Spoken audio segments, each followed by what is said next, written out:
Welcome to the Game Changer 00100 live show. I'm your host, Game Changer, and I want to talk about this hammer situation very quick because I want to just touch on it and then completely wipe it from my brain because it was really all kinds of cringe, to be honest. But I don't even want to talk about the whole hacking. What's this? I want to talk about the people. If you could hear me, no messages right now. I don't want to talk about the hacking thing or whatnot because uh, that's not really what disturbed me most about what transpired through the whole conversation. It isn't. Listen, we as black people here, I'll put the link out there.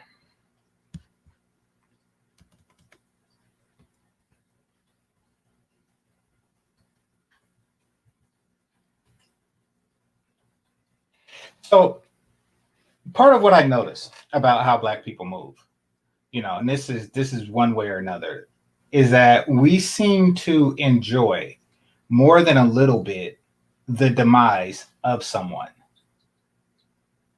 We do things like we take somebody down just because we can, if that makes sense.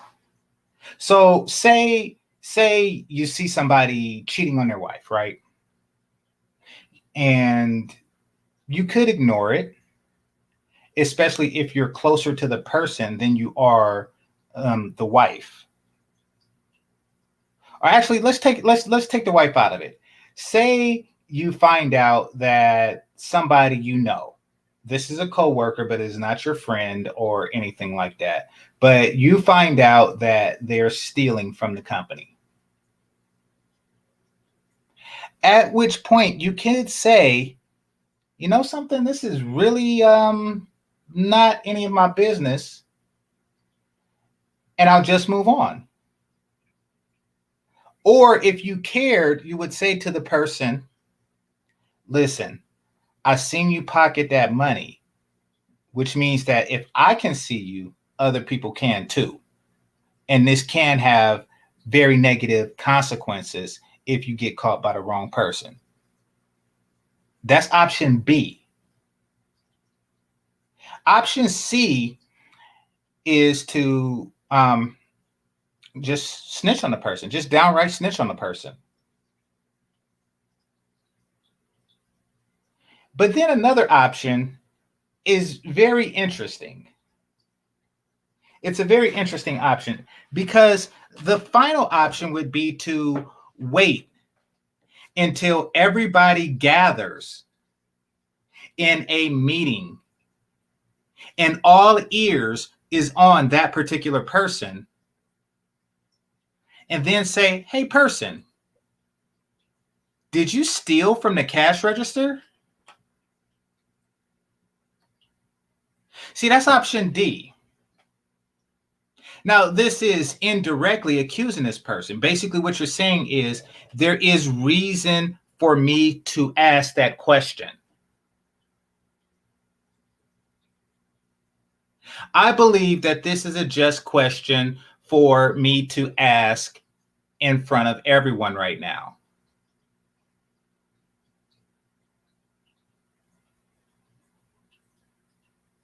Now, you know that no matter what your answer is, they're going to present the reasons that they believe that you asked that question. And so on and so forth, et cetera, et cetera, et cetera. So even though the question may come off as benign, oh, it's just a question, there are things that are implicit in that question. I give you another example. What if just out of nowhere during a press conference, I say to somebody, hey, are you a Jihei?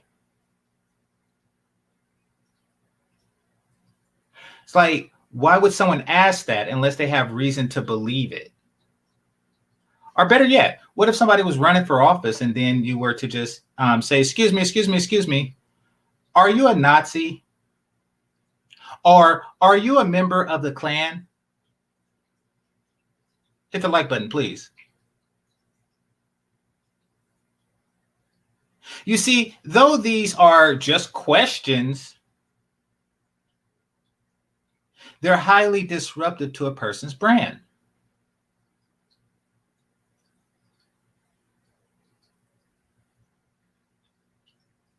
And it implies that that was your intention. And that's what I kind of seen with the hammer thing. Now, were I to suspect this, there is a number of different ways that I would go about it before actually asking him on his panel in front of an unknown number of people, of his fans. Like, well, quite possibly. But once again, Shaka Nulu, what do we have to gain from that? Yeah, email him or what have you. It is quite possible. What I would do is I would email him and say, hey, if you're doing this, people have gotten caught and lost their channel over this. So let's that's what I would do. And this isn't like a friend or foe thing. This is just like the type of stuff that you do.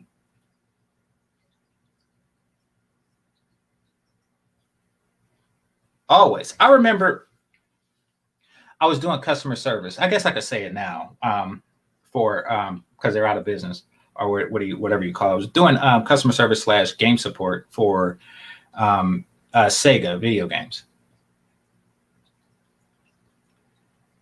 And we didn't get many calls for orders of new Genesises. And it got so frequent that sometimes if a person called over and over and over again, you'd remember their voice. And we got very few Black people that called without a Southern accent. So, and this was back in the day where people needed help in connecting their video game to the television set.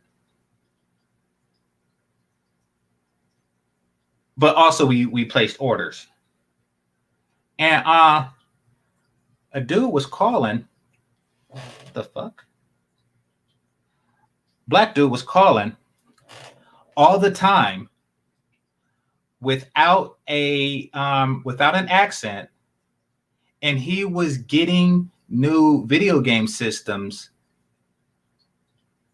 different address, and different name and different credit card.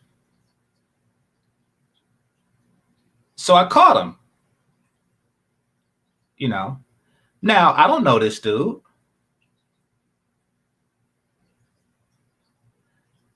But I did like indirectly warn him, like, and say, hey, you sound a lot like this dude that called last week, named such and such, who sound like such and such. You know, just letting them know that, listen, you keep doing this, you can and will get caught. I'm not going to catch you, but you can and will get caught. So don't do it.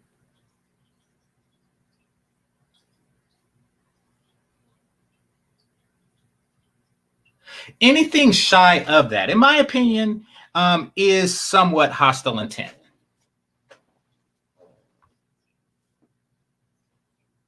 It's somewhat hostile intent. Now, perhaps some of these guys had reason to have hostile intent towards Hammer. I don't know.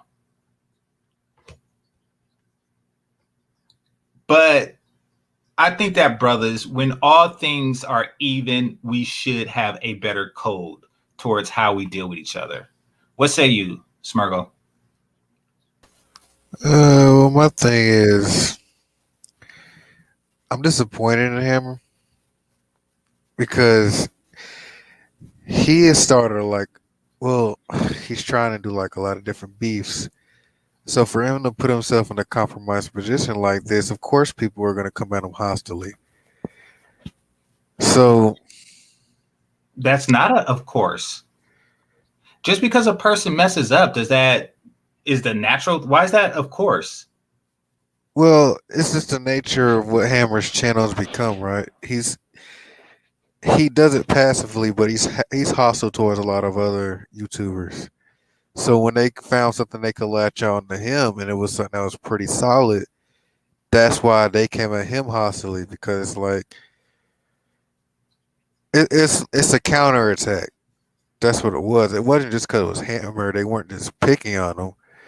That's just the nature of what Hammer turned his accounted to. It was more clout chasing off of beefs with Tommy and other YouTubers and stuff. Mm-hmm. So that's why it was a hostile attack towards. I don't know how long have you known about Hammer? No, what about Hammer? Like just known him, like known his channel and everything. Well, I've known of him in this space since before he had a channel. Yeah. So have you watched like a lot of his recent videos or anything like that? Yeah, I was even on his panel a couple times. Yeah. Yeah, he has a hostile channel. And like he's one of the younger guys around my age, so like for something like this to come out is really not a good look. So I mean the proof is out there. Okay. That's all. Okay, listen. Had Tommy done this, I would fair game. And I don't know who his recent nemesis are, or nemesi, or whatever you want to call that, whatever the plural of that is. It's fair game. I don't like it when supposedly neutral people do such things. Because what it seems to me when that happens is that somebody is saying, okay, there's blood in the water. I have an opportunity to harm this man. Which means that the only thing that separates a person from harming another is opportunity, not really reason. It's like, okay, let's go with what you said. For example, he did something fucked up, and if you are his enemy, you'll call him on that. If you are his friend, you will warn him about that. But if you're neutral, why do anything? I mean, just because you can call him out on it, does that mean you should? I mean, isn't it like a human nature argument though? Like when you have something that's just there, it's a groupthink almost. It's like a groupthink instinct when somebody's when you see everybody else doing something, then you just jump in. So you being neutral is actually worse because then you have something to latch on to. If you have a neutral stance and everybody else is doing this one thing, like accusing somebody of something, it's likely that you too would accuse them, especially if it's like something obvious. It's like, why not? Yeah, I could totally see that. Yeah, that's true. You get what I'm saying? No. So if you have a neutral stance on something, it's human nature. That is not human nature. That yes, most it certainly is. isn't. It is because humans are naturally very groupthink, sheepish people. People are NPCs and they can be programmed anyway. It just depends on what the circumstances around whatever situation is. You can try this in like a group experiment. Let me think of like a scenario where this would work. Can't really think of anything off the top of my dome. Well, right now. I'll give you a scenario since it's human nature. And this is a scenario from my own personal database. A kid is cheating on a test. Now, by your logic, it is, incumbent on one of the students to not directly tell the teacher, but ask him in front of the teacher, are you cheating? Are you cheating right now? Forcing the teacher to investigate. Now, you're saying that as another student in the class, it is in your nature to say, I think he's cheating. Is that what you're saying? I mean, it could be, but that's a different kind of scenario. That is not my nature. And no, it's almost the exact same scenario. That's not my nature. Just because I see an opportunity to take someone down, that doesn't mean I take it. But humans do that. Crabs do that. That's crab nature. That's not really human nature. Well.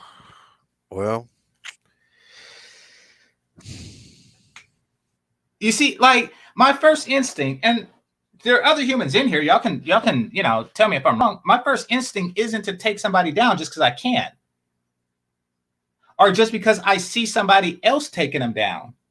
If I see somebody get jumped, I'm not gonna be like, hey, it was a jumping. I mean, this would be my opportunity to say I whooped somebody's ass. What the hell? That's not my nature. That's not like really how I think. I didn't. Well, that's what I'm saying though, and there's plenty of scenarios where that does happen, where somebody will get beat up, and other people will jump in on them getting beat up, especially have like a preconceived notion of what the situation was. So let's say like a woman's getting beat up by her boyfriend in the street. Now you don't know why that her and her boyfriend were fighting. She could attack them first, but if you see multiple guys go over to aid that woman and beat up on that guy, well, maybe not you, but guys typically do that. Well, they'll go over and they'll attack that man. So this is actually a perfect scenario where Hammer started going for Jessica. So a lot of guys also back Jessica by saying yes, he was doing what he was doing in a way to defend Jessica. Mm-hmm. It's a herd mentality amongst males where they do this sort of. It's a human nature type of thing too. Like it's multiple angles you can take it from, but this is something that really commonly happens. It's not just with black people. This is what humans are. Herd animals. They have a group instinct, a herd instinct mentality. Human beings aren't really individualistic like that. You can see commonalities and patterns in human thoughts. Humans think very similarly. It's where like the NPC. Remember that NPC meme that was going around like a while ago, where people were referred to as like non-playable characters. They all think the same. It's true. There's a lot of validity to that. Like when you're playing an NPC, like it's a video game, right? I know you've played video games before, and there's like a NPCs, just non-playable characters, bots, basically. Like you don't play the character, but they're programmed a certain way to follow certain commands. That's how humans are. Mm-hmm. Most humans are like that. No, I understand that humans think that we have a group think. I'm just saying, like, why is our group full of snitches and crabs? Like, so in the homework example that I gave, like, so you see a student ask another student, "Hey, are you cheating on this exam right now?" Now, and you as the second student should follow the herd of all the other students that are just shutting the fuck up. But instead, you decide to follow that one student. Well, it depends. Do they like that one student that's being accused? No, and I already said all things neutral. So well, yes, it can't be. Once again, okay. Once again, if somebody, like Tommy Sotomayor were to do it, I get it. But if these are, supposedly neutral parties, it's like, what the hell? You're just trying to take the person down because you can. You see blood in the water and you just decide to like chomp, like, hey, it was blood. It's like, yes, but this was your brother's blood. Or, like, were you even hungry? Like, nope, but it was blood. We gotta get past that. Like, we look for opportunity to take dudes down. I get what you're saying. Okay, so you're coming at it. So, like, let's say you're neutral. So you don't really care one way or another. But you do have your own inherent biases based on your own perceived like view of the world still. So you're not really neutral.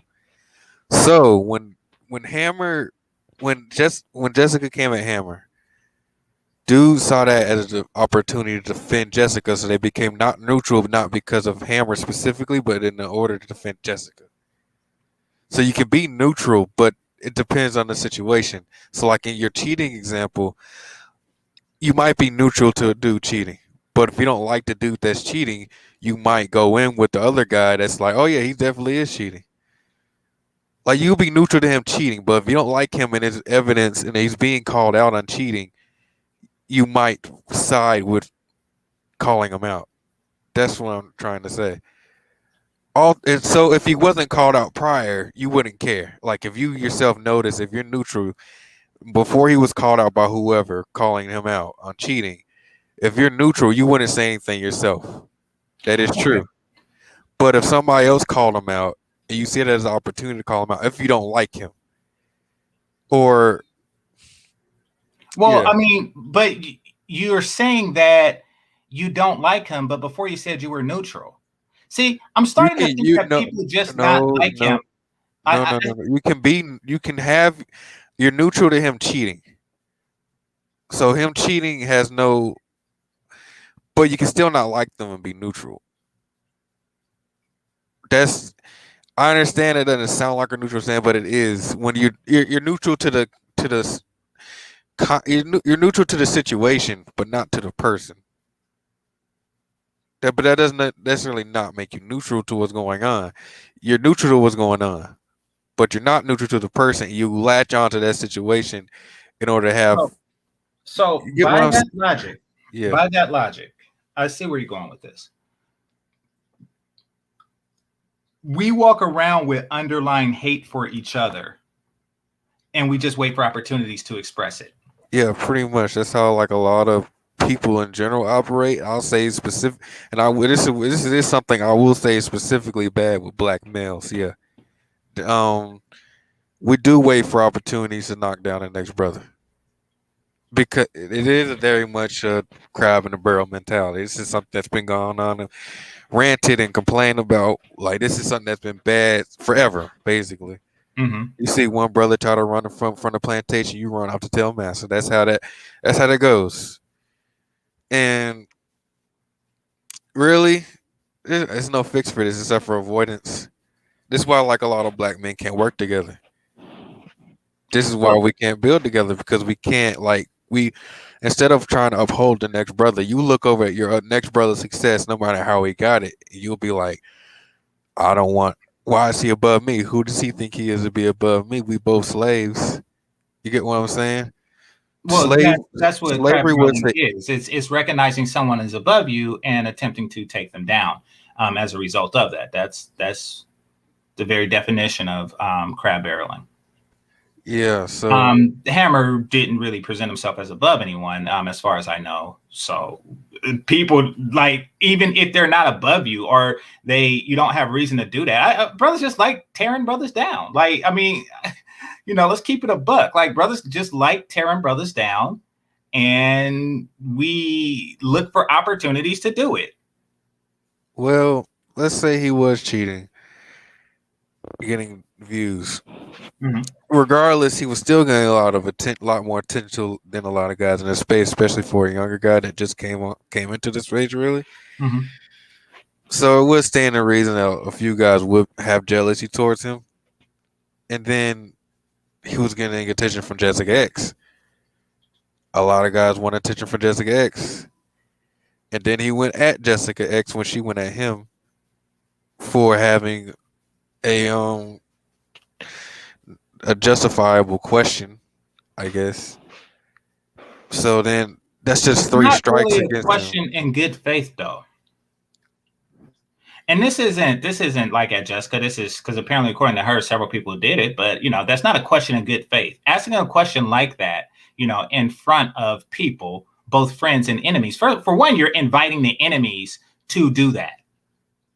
You're inviting the enemies, like, oh yes, now I can say this, and um, this is something I didn't present before. So it is the equivalent to blurting out in the classroom in front of everybody, "Are you cheating?"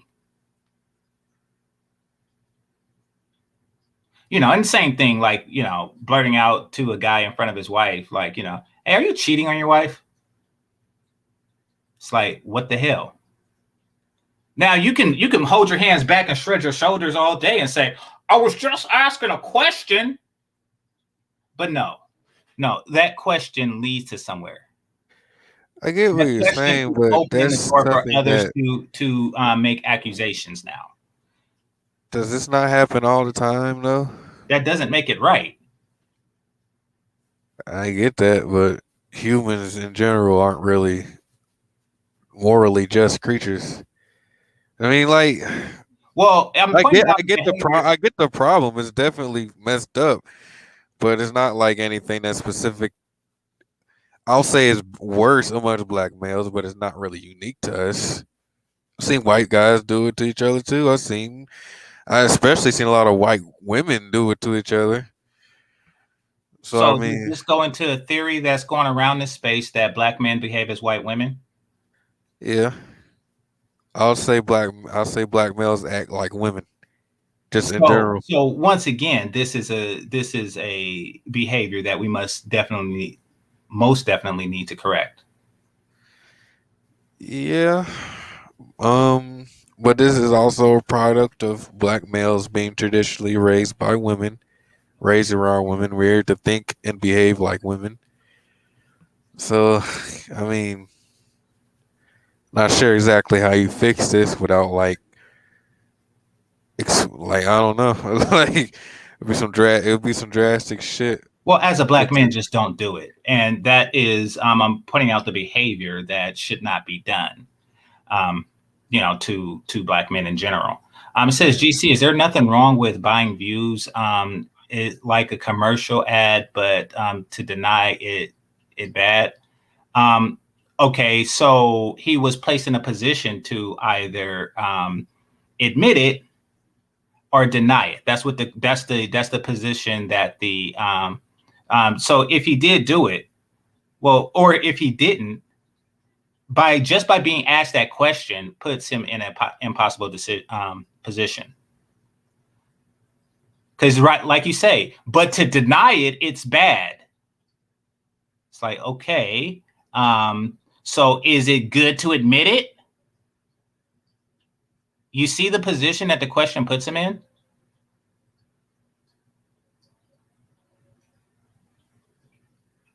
And that's why the question was damaging. And I think that the person and people who did this question had ill intent in doing so. well, you can make an argument that admitting it would have been better. People would certainly would have respected him more. YouTube wouldn't have respected it more. They would have the proof you need to shut down channel. And trust me, that's a bitch. So yeah. And then I mean, I don't know. He could word it some way, plausible deniability. He could say, "Oh yeah, I'm totally buying views or whatever." I don't know. He could be sarcastic about it. I don't know. That would still have the same effect as denying. And he was being sarcastic about it. And it did have the same effect as denying. Once again, the question was the intention behind the question was to put him into an impossible situation, which he was in.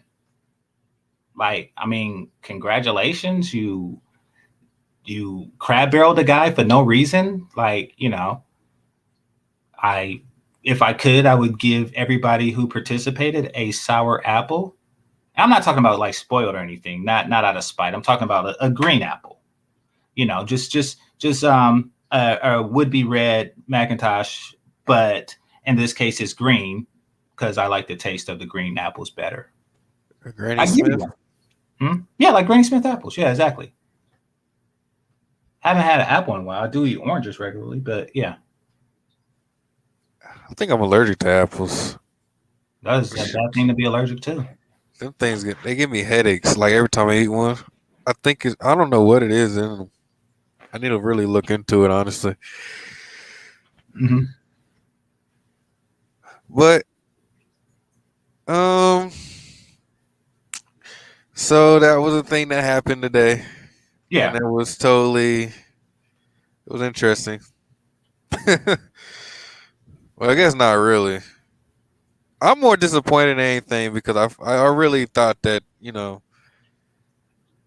young guys were whatever. I mean, the manosphere is compromised. It doesn't matter. None of this matters. It's over.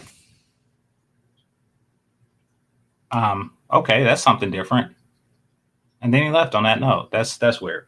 All right, so I'll wrap up with this, and I don't know if I'm going to keep this up, but oh yeah, by the way, share this. This is my new channel, and I got to start from scratch because of the because something happened. So hey, stuff happens. What can I say? Anyway, brothers, don't fall into this whole crab barrel mentality. Just because you see opportunity to take somebody down, don't do it. Just like, ooh, he's doing something wrong. I can take him down. I think this is some of my business. So I am going to take him down because I can. Let's not be that group of people everywhere you can. Know that the behavior exists, but don't fall into it. Think of it like the Me Too movement. Like somebody just has the desire to be part of the sheep, or part of the, what do you call that? The murder of sheep. Like, ooh, she said this. I should say this too. Why? I don't know. It's not like I dislike the guy, but I'm just doing it because I can. Let's not be that. Because here's the thing. Believe it or not, there are people who enjoy it.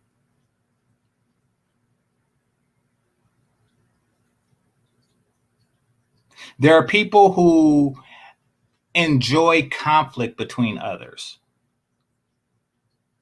And to be perfectly honest with you, because I've met these people, in fact, I have some in my family, they don't know why they do it. They can't help it. And the only thing that protects them from attacking everyone is what the tribe would say. So these are the people who walk into a group setting. Let's just say they're new in school and they come across a group of friends. These are the people that say, how do I make everybody hate each other and love me? That is their goal when entering any group, whether it's digital or interpersonal.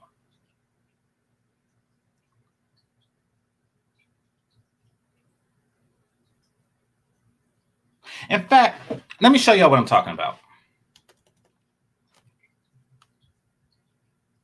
Hold on, see if I can find it.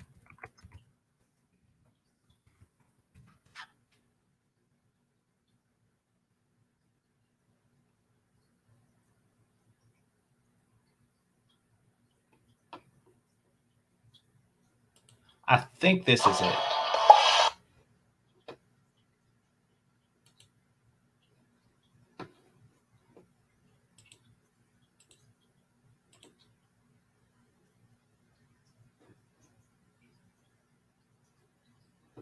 Actually, I'll just play the audio because I don't want this one to get taken down. Then it'll be like real trouble.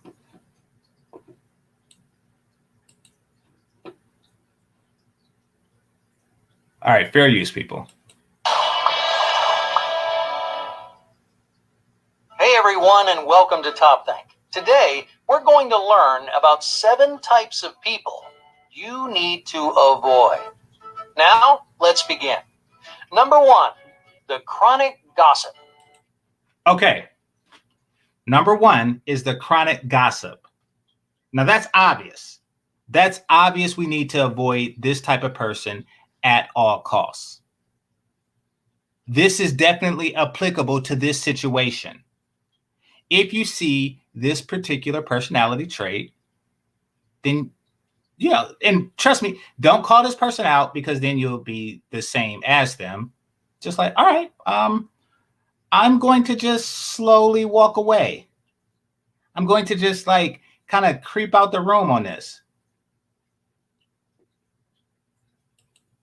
Everyone has a gossip lurking somewhere in their lives, thinking about that friend who can't stop stirring up conflict, or the coworker who's constantly talking about other people's personal lives. A gossip is someone who deliberately tears you down, but only behind your back. They'll never say anything bad to your face. They'll smile and pretend they're your best friend, and then talk trash about you moments after you leave the room. But what's in it for them? Well, for starters, they think it's entertaining. Gossips usually don't realize They think it's entertaining. Like the whole process of watching him get destroyed, justly or unjustly, is entertainment. They do it for fun. Little twisted. how much they're hurting other people. But even if they do, they probably don't care. Gossip is also a big ego booster. Criticizing other people gives them power, and it gets people's attention, which makes them feel special too. Spending time with a gossip is a great way to get hurt. So do yourself a huge favor and steer clear. Number 2, the emotional underminer. This might be the most irritating personality type on this list. For anyone who's dealt with one firsthand, well, I'm sure you know exactly why. Okay, I don't think this one is really applicable, but I'll play it just for the sake of the video. Imagine you just got home from a horrible day at work. That morning, your coworker messed up on a big project. But instead of fessing up to your boss, your coworker sat back and let you take the heat. Because of them, you spent the entire afternoon getting yelled at. You thought you might even get fired, even though you had nothing to do with it. Obviously, this is an incredibly frustrating situation. When you get home, you're still feeling angry and helpless. So you call your partner to let off some steam. Think about what you expect from that phone call. You're looking for a little support, right? You're hoping they'll listen and make you feel heard. But halfway through your story, your partner cuts you off and says, "Oh, come on, you're just being dramatic."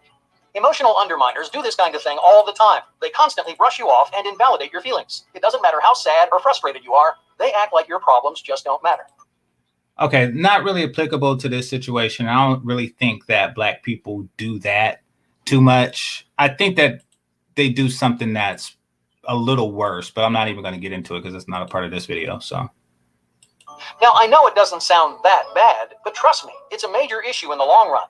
Because your partner isn't just being negligent. They're making you feel guilty for expressing yourself. Words like dramatic, crazy, and oversensitive trivialize your emotions, and it makes you feel foolish for having them. These bad habits may be subtle, but they're still extremely toxic because in their mind, your feelings just don't carry any weight. Emotional underminers don't respect you or take you seriously. They might even think they're better than you. Most underminers treat your emotional intelligence like a weakness. Why? Well, because they struggle to express or understand themselves. Since underminers can't translate their own feelings into words, they make a habit of stepping on the people that can. So don't spend another minute. all right, I don't like that one. Here's another one. I think this is the one. So I'm looking for the video that I played when I had Ike on my show. Hey everyone, dismantling your success as often as they can. If you look stunning in a new jacket, they're going to knock you down a peg. If you win an award, they're going to undermine your achievements. Okay, hold on.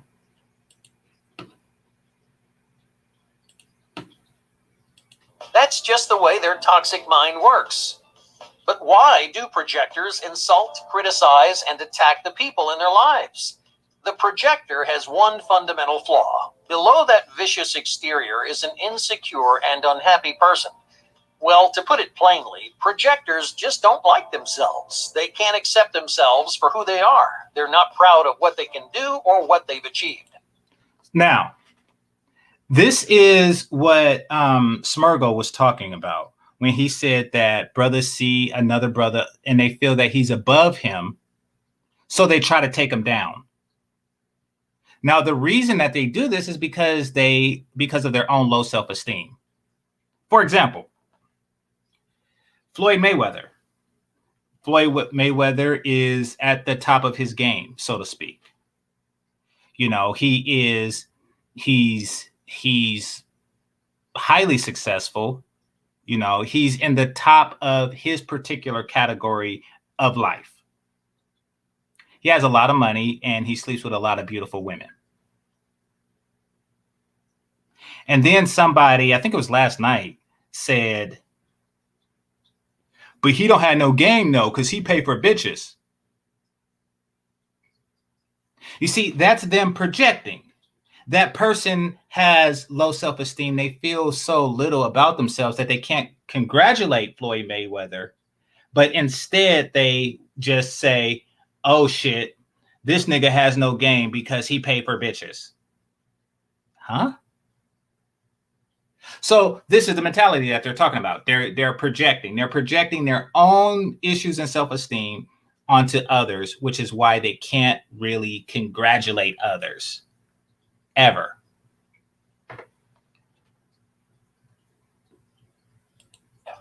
For many people, this kind of unhappiness motivates change. It encourages them to take action, to improve, and to grow.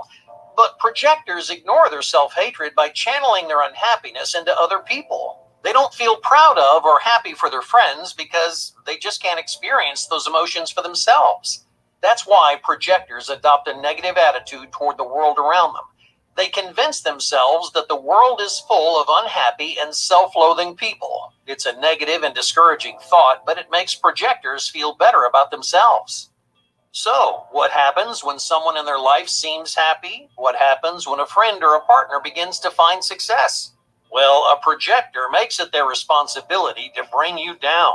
They want you to be unhappy and... Y'all hear that? And this is what I kind of seen take place today. Through whatever means, Hammer's channel is doing better than it was, through whatever means. At least from his perception, it was. And then somebody says, hey, let's take him down.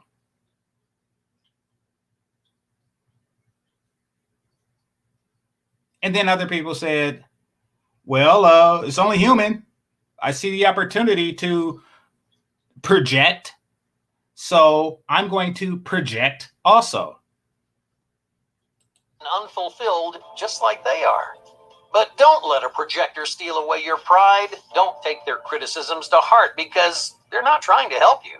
They're trying to even the playing field. They may not realize how unhappy and unsatisfied they are, but you can. So get rid of the projectors in your life. You'll be a whole lot happier without their constant negativity. Number 2, the gaslighter. Gaslighting is a form of emotional abuse that's recently come into the spotlight. People have begun to realize just how common gaslighting is, but this common kind of manipulation has been around for some time.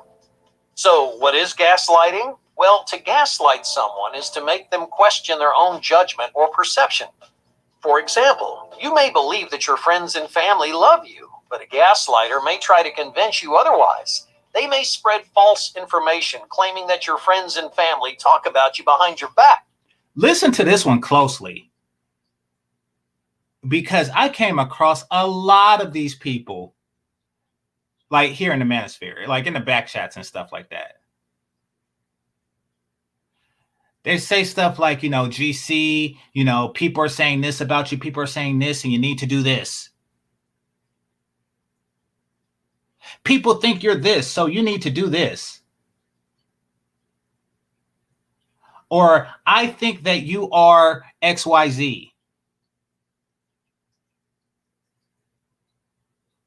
And every time I hear it, I'm just like, and I continue to do what I intended to anyway. But it does leave a taste in my mouth about the person who's doing it, because I know what they're doing.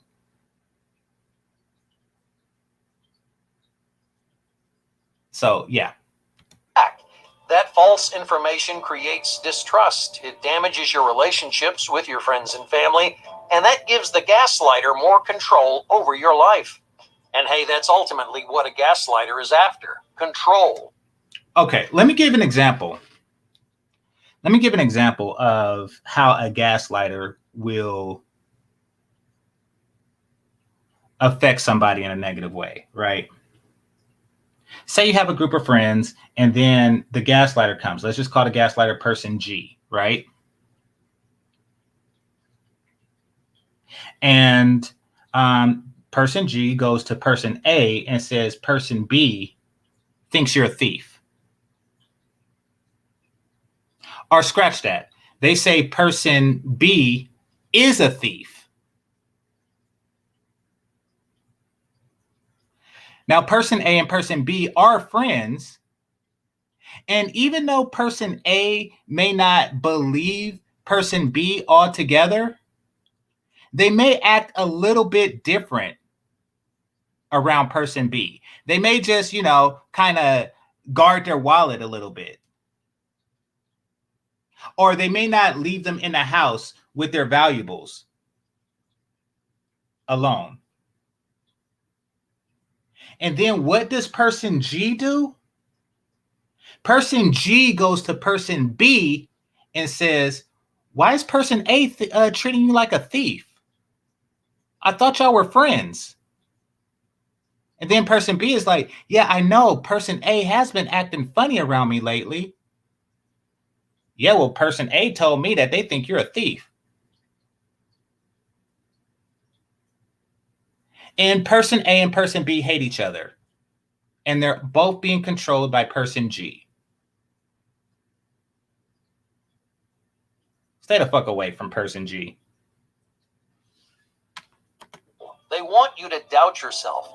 They want to make your decisions for you, so they force you to rely on them. When you depend too much on a gaslighter, they begin to take over your life. Avoid this vicious cycle at all costs. Don't let anyone make you question your own sanity. People will try to spread self-doubt. Gaslighters will tell you that you're ruining everything or that everything is your fault, but it's not. There's a reason you feel confused and frustrated by these moments of uncertainty. It's because someone is trying to manipulate you. So instead of falling for their tricks, yes, there's a lot of manipulation going on. Fellas, don't fall for it. just make some space. Take some time to think on your own, because you may have a gaslighter in your life. Number 3, the backstabber. Backstabbers look like trustworthy friends. On the outside, they seem like people you can rely on. They say, you can trust me. But then when you leave the room, they betray you. They spill your secrets and vulnerabilities. They act like different people, and you realize your friendship means nothing to them. Backstabbers don't value the trust or confidence that other people place in them. They see each of their friends as pawns in a game. They act like your friend until the time is right, and then they throw you under the bus. Now, this is true. This is true. I have, everyone knows I've experienced this in this space, but I'm starting to see this trait more and more common. So how do you know if you have a backstabber in your life? Think about the secrets you trade with your friends. They may know everything about you, but how much do you know about them? Backstabbers know a lot more than they tell. They dive into the vulnerabilities of others without. Now, this is very interesting. And I want y'all to think about that, for example. Is there somebody in this space or in your personal life that knows everything about you, but you don't know anything about them?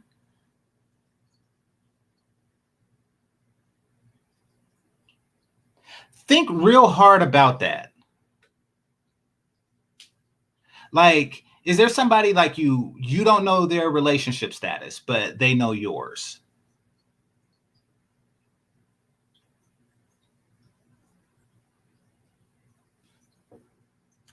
Exposing their own weak spots.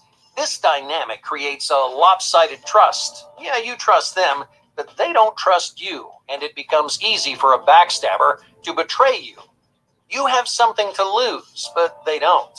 For trust to mean something, it has to be mutual. Trust is an exchange of weaknesses. You both have something to gain and something to lose.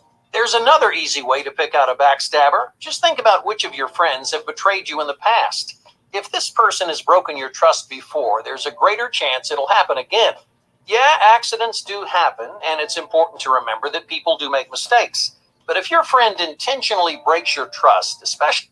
Okay, want to point out the difference there between an accidental and an intentional.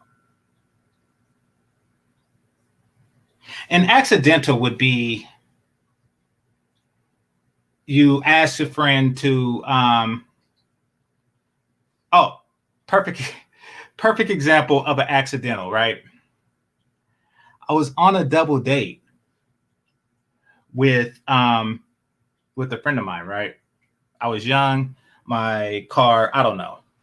It could have been a number of things, like, too many tickets, couldn't afford registration, or the car just wasn't working, and I couldn't afford to fix it. When you poor and you save all your money to get your first car and shit, and a spare tire is just like a ridiculous expense to you because you work at Burger King making $4.25. So it's like you got to save up for a $60 tire. Y'all remember those days. Anyway, and some of you are still living those days. Shout out to my young brothers. But anyway, during this time, went on a double date. Went out, movie, Jack London Square, all the good shit, right? So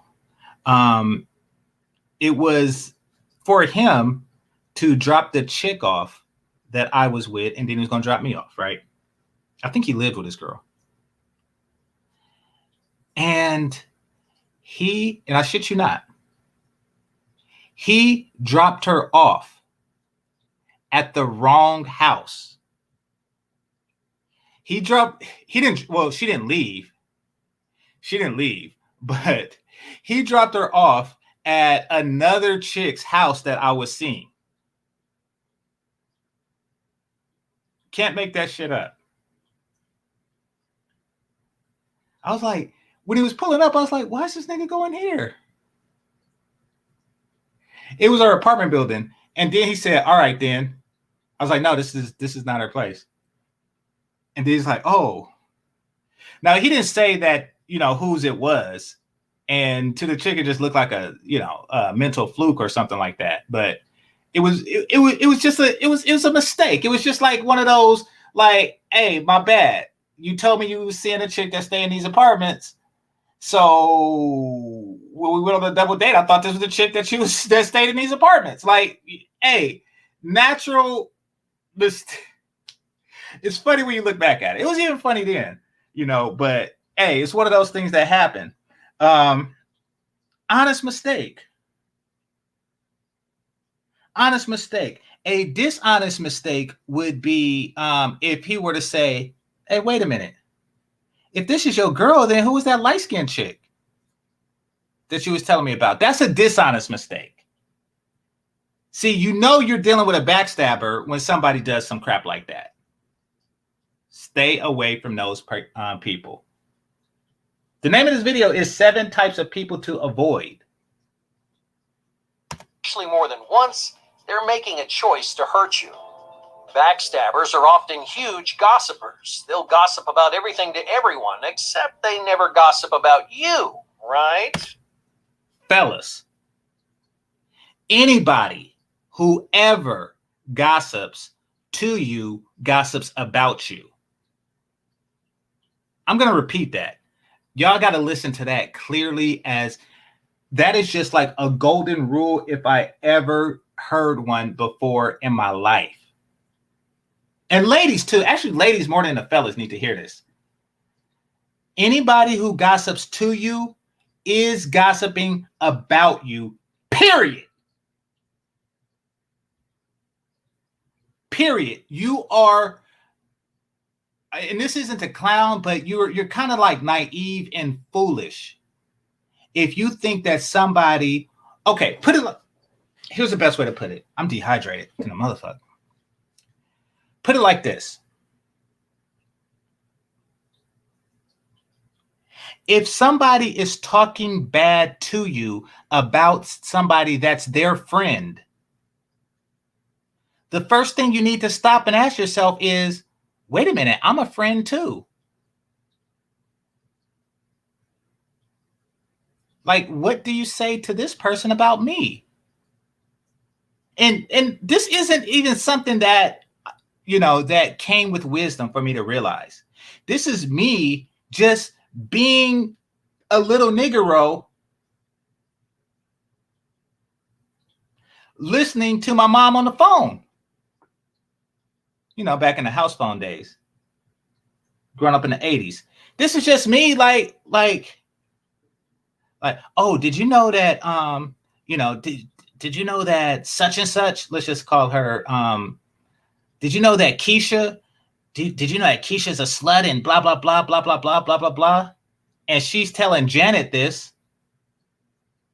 And then she goes and tells Janet, oh, did you know that Keisha is a tramp?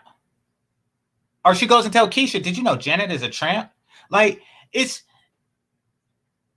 whenever a person is gossiping about somebody else, they are definitely doing the same about you.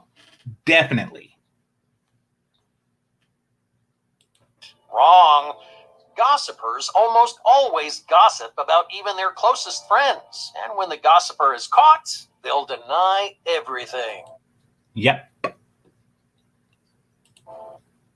This is a share, and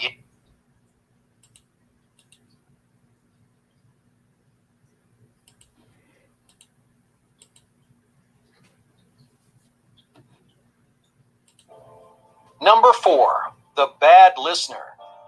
Next, we have one of the most frustrating personalities on this list. Bad listeners have one thing in common. They care far more about their own thoughts than the words coming out of your mouth. In fact, they're so buried in their own thoughts, they can barely register anything you say. Bad listeners show their poor listening skills in a few different ways. They give lackluster one-word answers. They talk constantly about themselves, even if the conversation isn't about them. They interrupt other people whenever they want to because they want to hear themselves talk. Now, all of these bad habits tell you the same thing. This person doesn't care about others, and they probably don't care about you. Hold on. No one is asking them to stop, Cichlid. What I'm doing is I'm pointing out the negative impact, or what this video is doing, rather, is pointing out the negative impact that this type of mentality has on someone's life.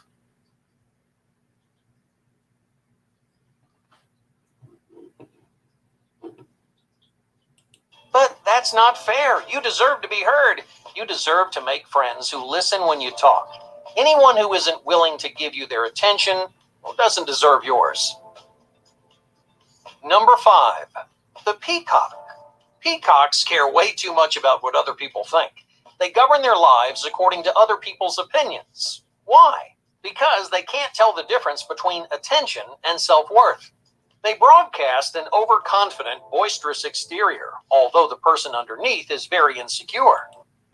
Now, I'm going to be honest. I think this one probably applies to all content creators here, whether knowing or unknowing. I'll put myself into this. I do think that just by the nature of what we do look for the adoration of others, subscribers, viewers, et cetera, et cetera, et cetera. Do I do it for my own ego? I don't think so.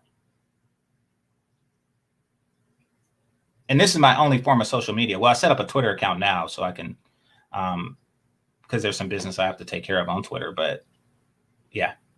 All right, let's continue. That's why they try so hard to be the center of attention.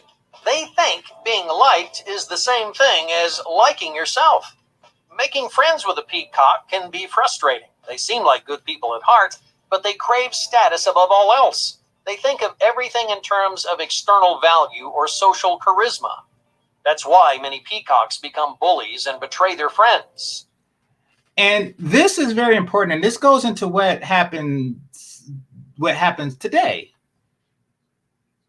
On Hammer's panel. It's like, to me, that was a betrayal. That was a betrayal of, and once again, hey, if this is somebody who was, your open enemy, that's one thing. But this is someone who he thought at the time y'all were friends. And this isn't to anybody in particular. This is just to the whole mentality of what happened today. It's like, yes, we're friends. Hey, do you, by the way, buy subscribers?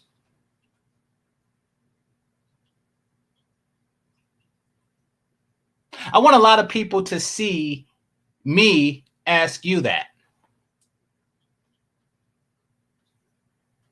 This is an opportunity to make me look good in front of a group of people. If you're not cool enough for them, they'll turn on you. Peacocks have narcissistic tendencies that are usually easy to spot. If they're always standing in front of the mirror or care way too much about their social media profiles, Oh gosh. Oh gosh. I ain't gonna say nothing.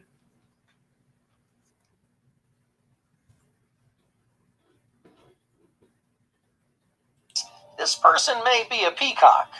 The best thing you can do is to make some space. Over time, many peacocks leave their shallow cravings behind, but until that happens, it's best to keep your distance. Number 6, the saboteur. This dangerous personality can and will stand in your way of success. Many accomplished people have grown and competed alongside intellectual rivals. A rival is someone you respect, admire, and compete with. But good rivals want to see each other succeed. That's what makes your rivalry worthwhile. You may fight tooth and nail against each other, but you ultimately push each other to improve. You chase your rival because you admire them, and they chase you for the same reason. On the surface, a saboteur acts like a rival. They compare their success to your success. They measure their accomplishments by your standards. But saboteurs don't push you to improve. Instead, they step on your toes. They tie together your shoelaces, and then they hope you fall flat on your face. Why? Because saboteurs refuse to be outdone. Like projectors, they feel insecure when other people outdo them. But unlike projectors, the saboteur is often lazy and unmotivated to succeed on their own. They discourage the success of other people because they don't want to put in the work. All right, let's try an example. Let's say you're thinking of going back to school to get an advanced degree. Your friend wants to go back to school too, but they don't want to write their essays. You begin to pull ahead of them, so your friend tries to bring you down. They convince you to slack off on your work. They try to distract you from Okay, this one I don't really see much. writing your essays because your success feels like their failure. Saboteurs will do anything and everything to keep you down. So kick these people out of your life. If you let them stay too long, you might just pay the price. There is a shortage of 500,000 machine learning and artificial intelligence professionals. Keeping this in mind, the University of Number 7, the steamroller. This is a personality type you want to avoid completely. Steamrollers run over everyone in their path. They don't care about your needs or preferences. They don't think about inconveniencing you or wasting your time. The simple truth is, they don't value anyone's goals, time, or money nearly as much as their own. Let's say you've been waiting months to go to a concert. You've been talking about it nonstop. You can't wait to go, but on the night of your concert, your steamroller friend demands a small favor. You tell them you're busy, but they don't care. They don't respect your space. Instead, they expect you to bend to their will because your needs come second to theirs. And here's the worst part. Friends give in to the steamroller's outrageous demands. They don't know how to fight back, or maybe they've just stopped trying. Either way, steamrollers learn that they can charge their way through life. Don't be one of the poor people in their path. Leave these people behind, because no one should take your needs for granted.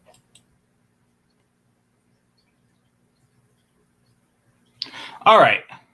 So I'll put the StreamYard link out there because I want to, because Smooth said that, they seen evidence of it. I get that. Listen, I'm not saying whether the dude did it or didn't do it. What I'm saying is this important to you to take him down? So basically, and here's what I'm saying, Smooth. You have the evidence. You say you've seen something and you could take him down. But should you? Like, what gratification do you get from doing that? Perfect example, right? So, used to work in San Francisco, right? I was maybe like 17 at the time, working at a Burger King out there, because San Francisco paid more than Oakland. So I had to catch BART. Now, I didn't want the cost for BART. BART is a rapid transit system, Bay Area Rapid Transit or rail transit. I didn't want the cost of BART to offset the difference in pay that I would make in San Francisco. So what I did was they had what's called a youth pass. And a youth pass, just like the elderly pass, gets you only costs $4 and you get $16 worth of rides. The thing about the youth passes, at least back then, was that they were pink, which was okay as long as the agent didn't A, see you with the pink pass, or B,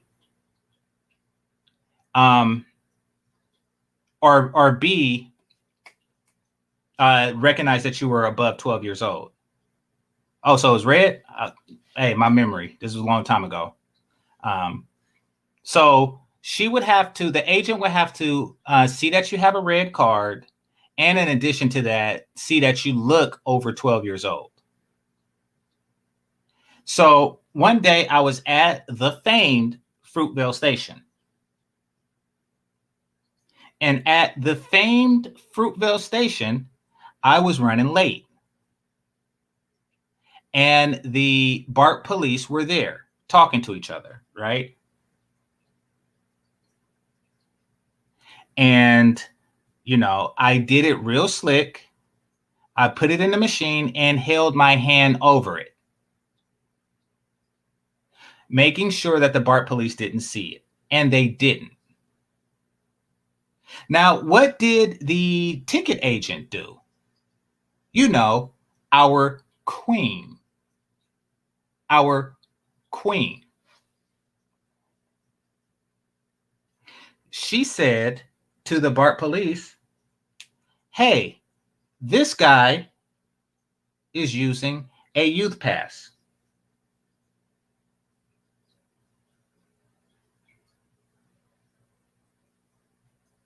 Now, some might say, hey, this is, that was her job, and maybe they're right. But she gained nothing from snitching on me, except the satisfaction of taking me down.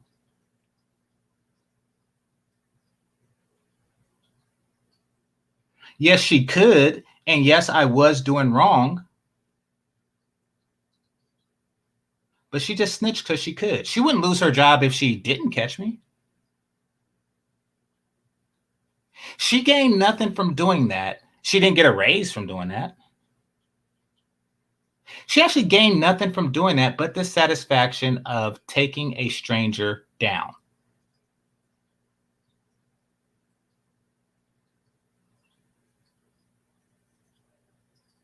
Like they said in the video clip that I just played. She was dark-skinned. I want to say like 40s or 50s, but that could be because I was so much younger that I remember her as older. Like she could have been like 20s and 30s, but since I was a kid, she just looked older. But outside of that, typical. And one of the cold part, she actually was on some Black People Unite stuff. Oh, by the way, so the cops didn't make a big deal about it. They just called in, seeing if I'd done something like this before, and they kept the red card and forced me to buy a blue one. So that they didn't make it a huge deal, But yeah, I could have been arrested for some crap like that. And she would have just went on with her day at her, I don't know how much BART ticket agents make. But that would have just made her day. And then, ironically enough, at the same famed Fruitvale Station, right? And I told this story on my channel before. Believe it or not, this was the same agent. Keep in mind, I'm 17. So, out of nowhere, I'm waiting because at the end of my shift, somebody came to pick me up from the BART station. So I didn't have to catch the bus. But I'm waiting for my ride. And these two brothers, both of them light-skinned, just get out the car and start squabbing. Don't know what went on in the car. Words was exchanged. You know, men are men. You're going to handle what you got to handle. Me not liking to see no shit like that, went to break it up. And so did another brother. And this is why I told the story on my other channel before, is we broke it up until the little one called the big one a bitch. And then we both, the two parties that was breaking it up, looked at each other and said, all right, have at it. You know, I'm not going to hold the man back and you calling him a bitch. So whatever happens, happens. You bought this shit on yourself. You know, that's, there's just certain things you don't do and you did it. So fuck it.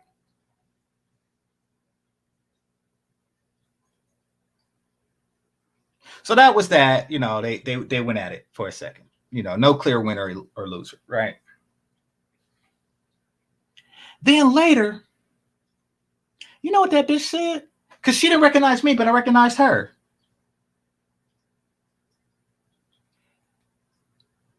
You need to stay out of other people's business, young man. Bitch! Are you kidding me?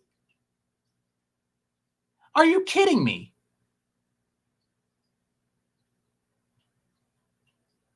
That is what she said to me.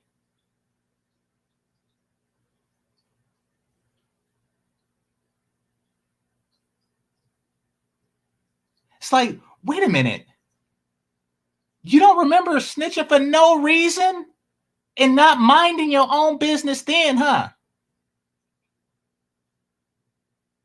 And even by you sitting there in your booth saying to me what not to do, yes, she was right. She was right. Depending on the circumstances, I pick my battles on when to intervene. But the point of the matter is, she should mind her own damn business when she's seen the cops, or when she's seen me with the red pass. Mind your business. Because not only did I have to pay full price that day, I had to continue doing that. Costing a young man money. Keep in mind, I only made like $6 an hour. And I'm paying an extra 12, an extra 2 hours of working behind a hot ass Burger King broiler.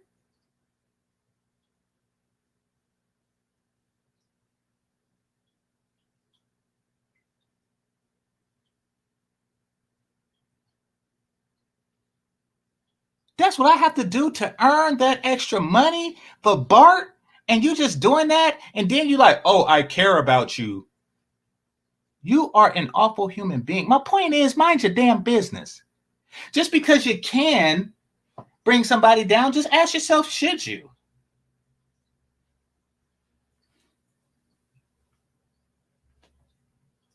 Just ask yourself that, like, to whose benefit?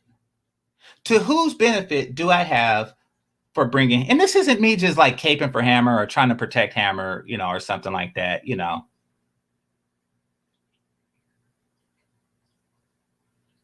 But this is just me like, you know, hey, oh shit, that happened. So fellas, we all did it. I want y'all to access that part of yourself. I want y'all to access that part of yourself. That just knows when to shut the hell up. And just because you can bring somebody down, don't. Y'all all been in a situation where your homie got his ass whooped?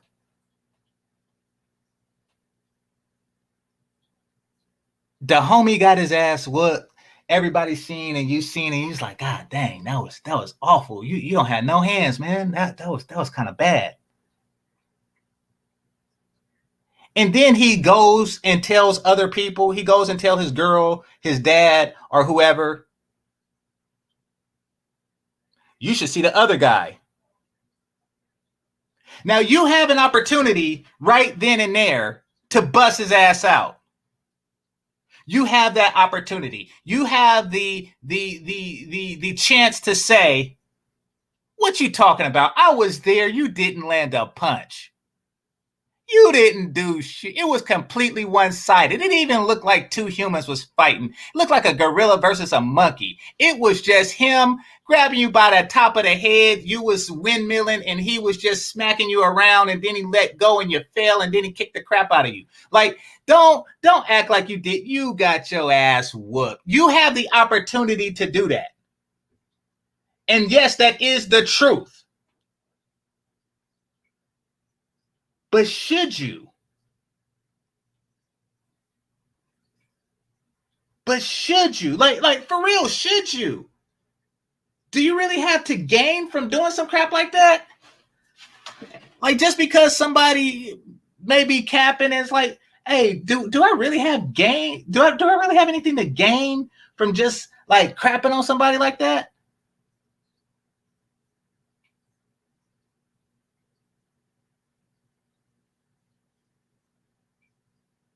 Another example.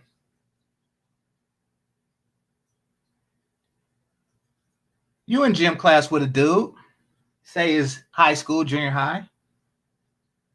Let's call him Terrence.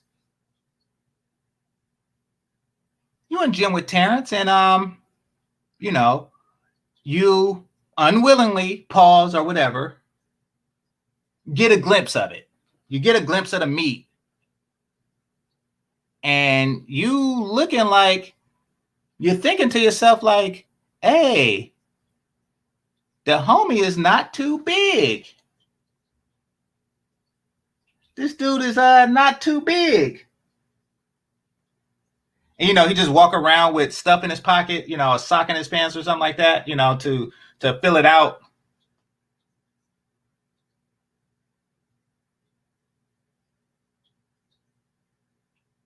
And then a chick comes up and say, hey, your friend's kind of cute. And I got an itch. You think you could scratch it for me? Now you have the opportunity. You have the opportunity to be like, hey, that nigga don't have nothing. He got 1 3/4 inches. Like, you have the opportunity to say that. Or you can just say, shit, I don't know. You can find out yourself. Go ahead and test it out.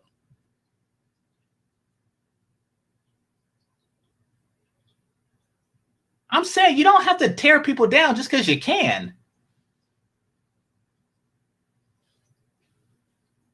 Brothers, that's all I'm saying about that. Hey, people that do that. 16th birthday. I know I'm telling a lot of stories. I'm going to close this down soon because it don't seem like anybody want to come up. But 16th birthday.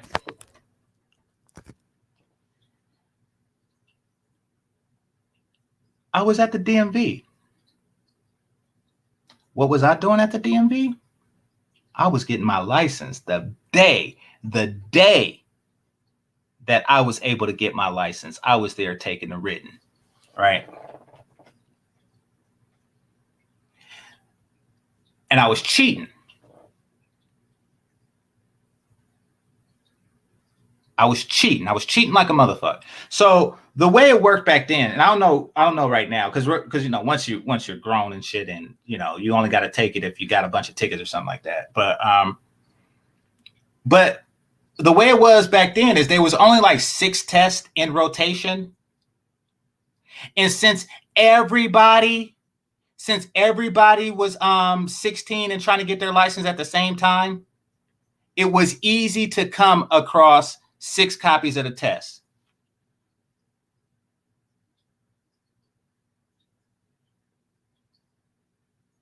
Out of the whole junior or sophomore class, or senior class in my case, there was somebody who had the test, who had, you could get all 6 of them.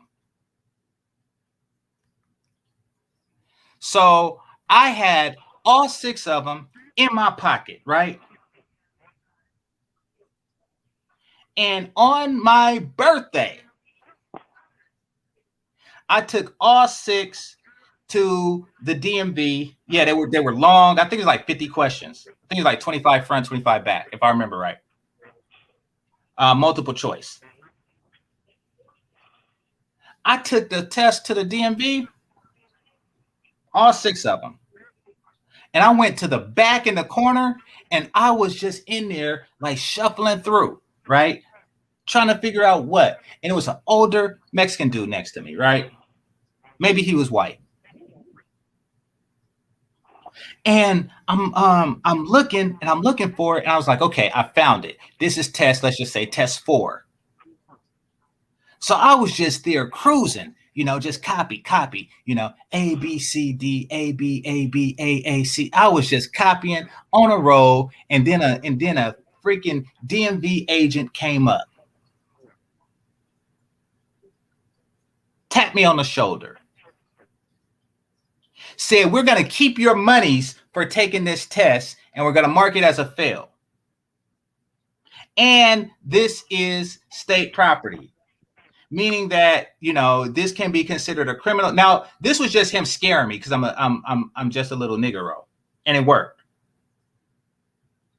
I actually thought I'd go to jail over some crap like that because he said, this is government property, and like he really just put extra on it. Now, of course, I had my license, so I passed. Eventually.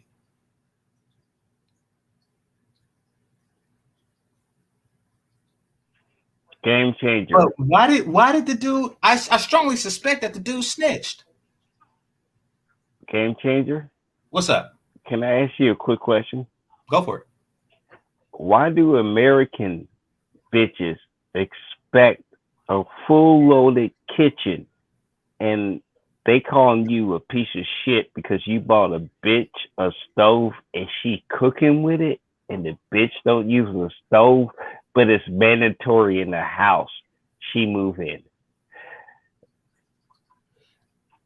All right. Is that a good question for you? Because everybody's fussing about you buying a stove, but the bitch wants you to buy a house and she won't even warm up the stove or use the microwave in the kitchen. But she's shaming you and she can't cook. But you bought a bitch a stove and she can cook her ass off.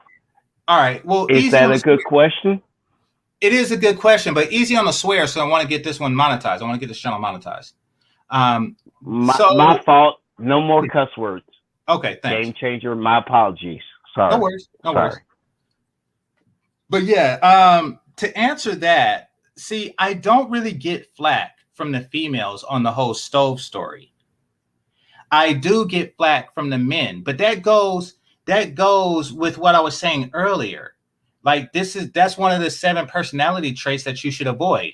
Like they seen this as an opportunity to take me down. So they're like, you know something? He bought a stove. I'm going to paint this in the worst possible light because I want to take this man down. Game changer. Can I ask you a quick question? Yeah. Why is it that they always she got to be able to cook a meal I can eat and enjoy, but then they mad you bought a stove though? Yeah, they're not actually mad. Once again, this goes back to that Mayweather mentality where I was saying that, they feel insecure in their own life. So, and this is the video talking, this isn't me, that they want to tear down others every opportunity they get. So this is just them saying, okay, GC, he has something that I want. I mean, no matter what it is, a lifestyle. I don't know what it is, to be honest with you. I can tell you what it is. Please. Grown men ain't meeting what they women say, and they women saying, you meeting what their standard is, and they can't get you.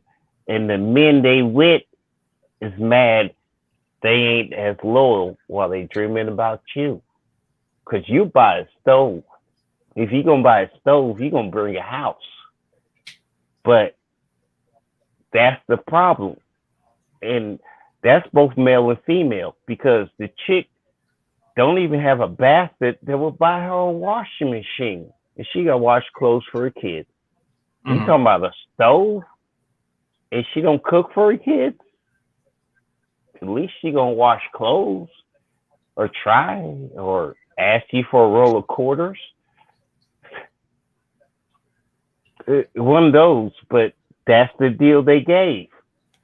Wow, you got to provide the money for I mean, damn, if you got a to-go order at Wendy's, you be bitching about your 4 for $4, but you ain't got the right to bitch about her 4 for $4, and she's saying it's worth $4,000, and it costs you $4 plus tax at Wendy's.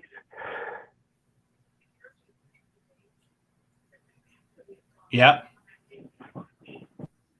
Exactly. So you're saving money. You're saving that $4 because you got the stove. I see what you're saying. Well, I mean, but to make a long story short, it made practical sense.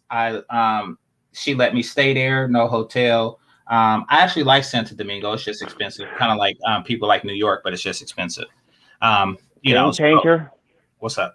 You spent less than $100 to buy that bitch's stove.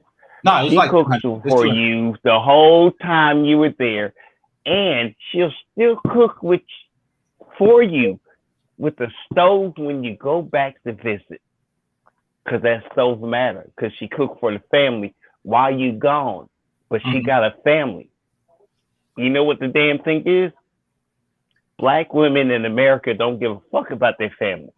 Whether you pay $1 million for a full decked out kitchen, that bitch won't even chop a cucumber on a goddamn granite goddamn countertop. Brother, I get what you're saying. That well, I'm pointing out because everybody's hazing you for it. But I'm like, nigga, you bought a stove for a woman that will cook for you, and you shaming that nigga because your bitch don't cook for you. All right. Well, let me ask this. Is somebody still doing that? Like, what prompted this? Have you been in rooms where people are still talking about the stove situation? Bro, it's your intro in those rooms. Yes. Okay. Yes.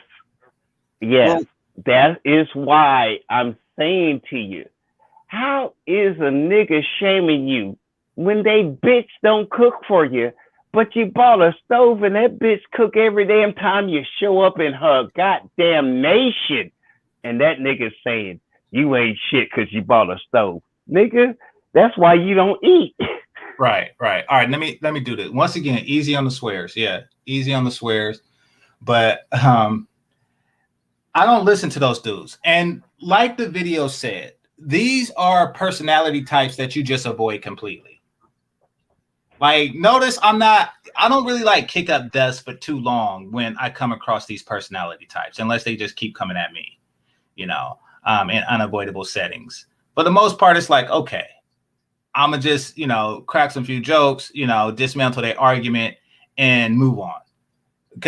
But I do know that you now possess a personality type to avoid, and that is, you want to hear someone down. Game changer. Well, right, make jokes. Well, right. No, I get it. No, there's somebody out there that's doing these things, and I know that these dudes exist. I say my thing, and then I move on, because these are personality types that to avoid. Like on that video, that we were talking about the saboteur. A person like this would be considered a saboteur. They're trying to sabotage, or excuse me, a projector. They're projecting their own insecurities about likely their love life, because the stove is related to a love life or a sex life, at least. So they obviously have insecurities in that department, and they're trying to project it onto me, but it's not going to work. Projector is the greatest term. That's what they're doing. They're projecting. Well, yeah, like they're projecting. They got a white screen and they got a big wall. That you is right, sir. The projector. The projector. That's the greatest term you need to include in your damn statement about including and valuing those type of people. They project what their life should be while you live in the life they think they should live. Projectors. Yeah. Ghetto and Electro, what's on your mind, brother? I have a question, What's up? and my brain is kind of spinning. How would we be able to like stop these people from doing the whole Frieza thing? You know how in Dragon Ball Z, like when Frieza about to go down, they like destroy the entire planet type thing. Like that's what I was seeing inside of the Hammer situation. Well, that's kind of what I did. I kind of like included inside of the drama type stuff. But how do we stop it? I mean, just see the trait inside yourself. Like, just ask yourself, like, hey, why am I doing this? Like he's vulnerable and I can do it, but why do it? Like, like Sure. that's what I do. I mean, just try to avoid being that dude. Sir, on your answer, if you do what they do and they bitching at you, but they proud of what the fuck they did to you, and that's exactly what the first thing they did, there is no question on the other end, because damn it, you didn't get to know me, but now I got to get to know you and not judge you the same way you don't give a damn about judging me about. That's how you do it. When they ain't got support and nobody, even females, are saying, girl, I got you. Sir, I got you. When you ruined all the people that had your back and you had a chance to have people on your backside and you just said, fuck them all, that's what they got to deal with. And nothing personal. It ain't nothing to do with our lives, because honestly, they said fuck them all. Why in the fuck I gotta give a damn about somebody who said fuck all y'all? All right. And now 30 years later, or whenever fuck you got a realization. You can't you just can't not swear. So I'm a mute you, LaShawn. But and listen, this goes back to let's see. Yeah. Somebody says, Deacon Dave, thanks a lot for the cash app. My bad. Don't worry about it. I'm gonna still mute you, but yeah. Dang, I lost what I was gonna say and all that. So you were saying, how do you stop people from just, destroying everything? Yeah. I don't really understand the urge. I mean, I see it in the Frieza scenario because, he wanted to take down an enemy and it wasn't his planet. So it actually made all the sense in the world, and it actually is kind of smart for Frieza to do that. Like, in fact, if I was Frieza, I would do that. Like, I don't see anything wrong with what he did. Like, yeah, like he's like, look, I'll take Namek down, knowing that I can breathe and you can't. Like, hey, that's you have an advantage. You have a genetic advantage in that regard. Hey, no shade, on that. Look, but just because you're the most powerful don't mean you get to stomp on those people. But right quick, yeah. Now the thing about the Frieza scenario is that once again, it was his enemy that he was doing this to. Yeah. So let's not, like, I'm just saying, don't do it to somebody you're neutral with. Like, like Dean's just some asshole that's just destroying planets. Yeah. Because the planet didn't have the power to do so. I mean, it really shows, right quick, LaShawn, it really shows like lack of experience with power. Yeah. It's kind of like becoming a boss and just firing people because you can, or something like that. There's a certain, I want to say, elegance. You're asking. No, this is, I'm you making this statement. Freezer or are you Goku? in Dragon Ball knowledge? That's what I'm getting from you. Are Well, I you think in this analogy, Freezer Hammer or would be. Goku? Well, I think And in this that's what you're analogy, asking. I think in this analogy, Hammer would be Krillin, and Frieza would be anybody with looking to take him down. Yeah. But Both of y'all asked a great question, and now I got to think. all right, But basically, earlier you talked about how you gauge these situations when you were talking about how you step in on a situation of the older brother beating up the little brother type thing. But I think the entire situation would just go up against your judgment of the situation. So True. if you were a certain person that came to the realization, and I would destroy this person because I feel like bodying viewers is a worse thing than like letting him have his platform and getting him to stop it, then that would just be your situation that you fall into and how you would gauge the situation. yeah. I mean, if I could salvage his platform, I would. I would just. I mean, or just get out of the way, like lead, follow, get out of the way. And since I'm not going to lead or follow, I'll just get out the way. Like, hey, it's what do I Hey, care? some folks ain't recyclable material. You got to wait till they get a half-life, like nuclear products. We got to put them out in a place where no one's going to die, and nuclear radiation got to get a half-life. If we don't include their nuclear radiation half-life, because they're a weapon that now we as a nation don't need to use, and they got to live with their half-life. No, it's true. I mean, Nuclear. that is actually a good point. Like, just because you have nuclear weapons don't mean you have to use them. They weren't used in Vietnam, and that was one we lost. So, just because you can do something doesn't mean you should. Is basically what I'm saying. Just for example, people send me stuff thinking that I'm just going to do stuff.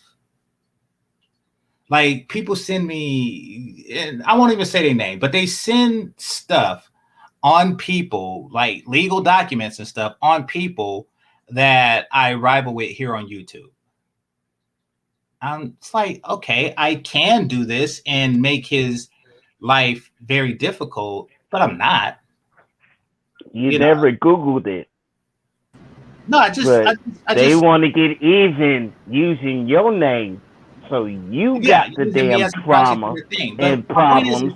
I hear what you're saying, but my point is just because I can do something, that doesn't mean that I should. And yeah, so according to Smooth, Hammer slipped up, and something was seen. So you can take him down because of the slip up. But should you? Yeah, I guess the problem with a lot of black men would be like not thinking before they do stuff, over like emotional when it comes to certain things, and jumping the gun and not thinking through stuff. Because that's basically what I did. I saw Soul Provider and then other people, and I was like, okay, I see this too, and then I'm gonna jump in on the situation. And that's what was happening. I really thought it was a virus to begin with, but then again, that should have been something that was handled in the emails. Mm-hmm. Yeah. That's what I would have did. I mean, I didn't know what it was, but I was like, okay, it is weird. And I noticed the same thing that other people noticed. I'm like, and that thought did cross my mind, but I'm like, okay, if it is, then, it's just better ignored, I mean, so at that point I was like, well, should I send emails or should I just ignore it? Because, for one, I don't know. For two, if he is doing it, then he would have to admit that he's doing it, and he probably is not willing to do that. So I just just ignore it, Yeah, but You Go ahead. respecting him as a man, and he ain't respecting you as a man. While you gave him respect as a man, but He never he isn't disrespected me. 50-50. Well, On no, that end, that's Hammer, what he doing, and he done it to many. but He Hammer ain't just respected me as a you. man, though. I think he's conflating the two situations we talking about. I'm If lost. he ain't a man 100%, while He's you a talking about the man stove. 100% We're to talking him, he may have just said it just to go ahead and be part of the group. If you 100 and he, I mean, damn, he ain't even 50%, and he proved it, that's on him. I didn't do the actions. I ain't did the words. I ain't made the damn lives. The one thing I can say is, if you 100% and he iffy, it ain't you. It ain't you. That's all I'm saying. I get it. I get it. What I'm saying is that I just want us to, and I get what you're saying. It's a group mentality. You see everybody jumping in on it, and you just like there is a certain feeling that comes with being right about something. Yeah, it's a mob mentality. Yeah. That combined with I know the answer to that question. I know it, and I want everybody to know that I know it. I get that. I can't use the politically correct words because it's a cuss word, but apparently,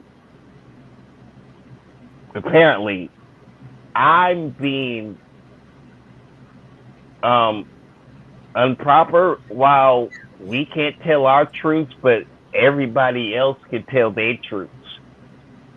Situation. Well, not all and truths. That's what. Not all truths are meant to be told. That's what I'm saying. Just because something is true, that doesn't mean, that you should tell it. GC. I agree. Like, for example, I never been locked up, right? But if I was locked up and I witnessed somebody I know, now, like I don't know him, like we're not cool or anything, and I'm not gonna fight his battles, but I witnessed somebody making compromises for protection. When the dude got 5 pounds of butter. Hold on. And I see him later with his family. Now, I could, but and if somebody grills him like, man, I seen you locked up and you was a complete bitch in the cell block. I could just jump on it and be like, yeah, you was, or I could just like I just mind my business, and did my time. And that's just my approach on that.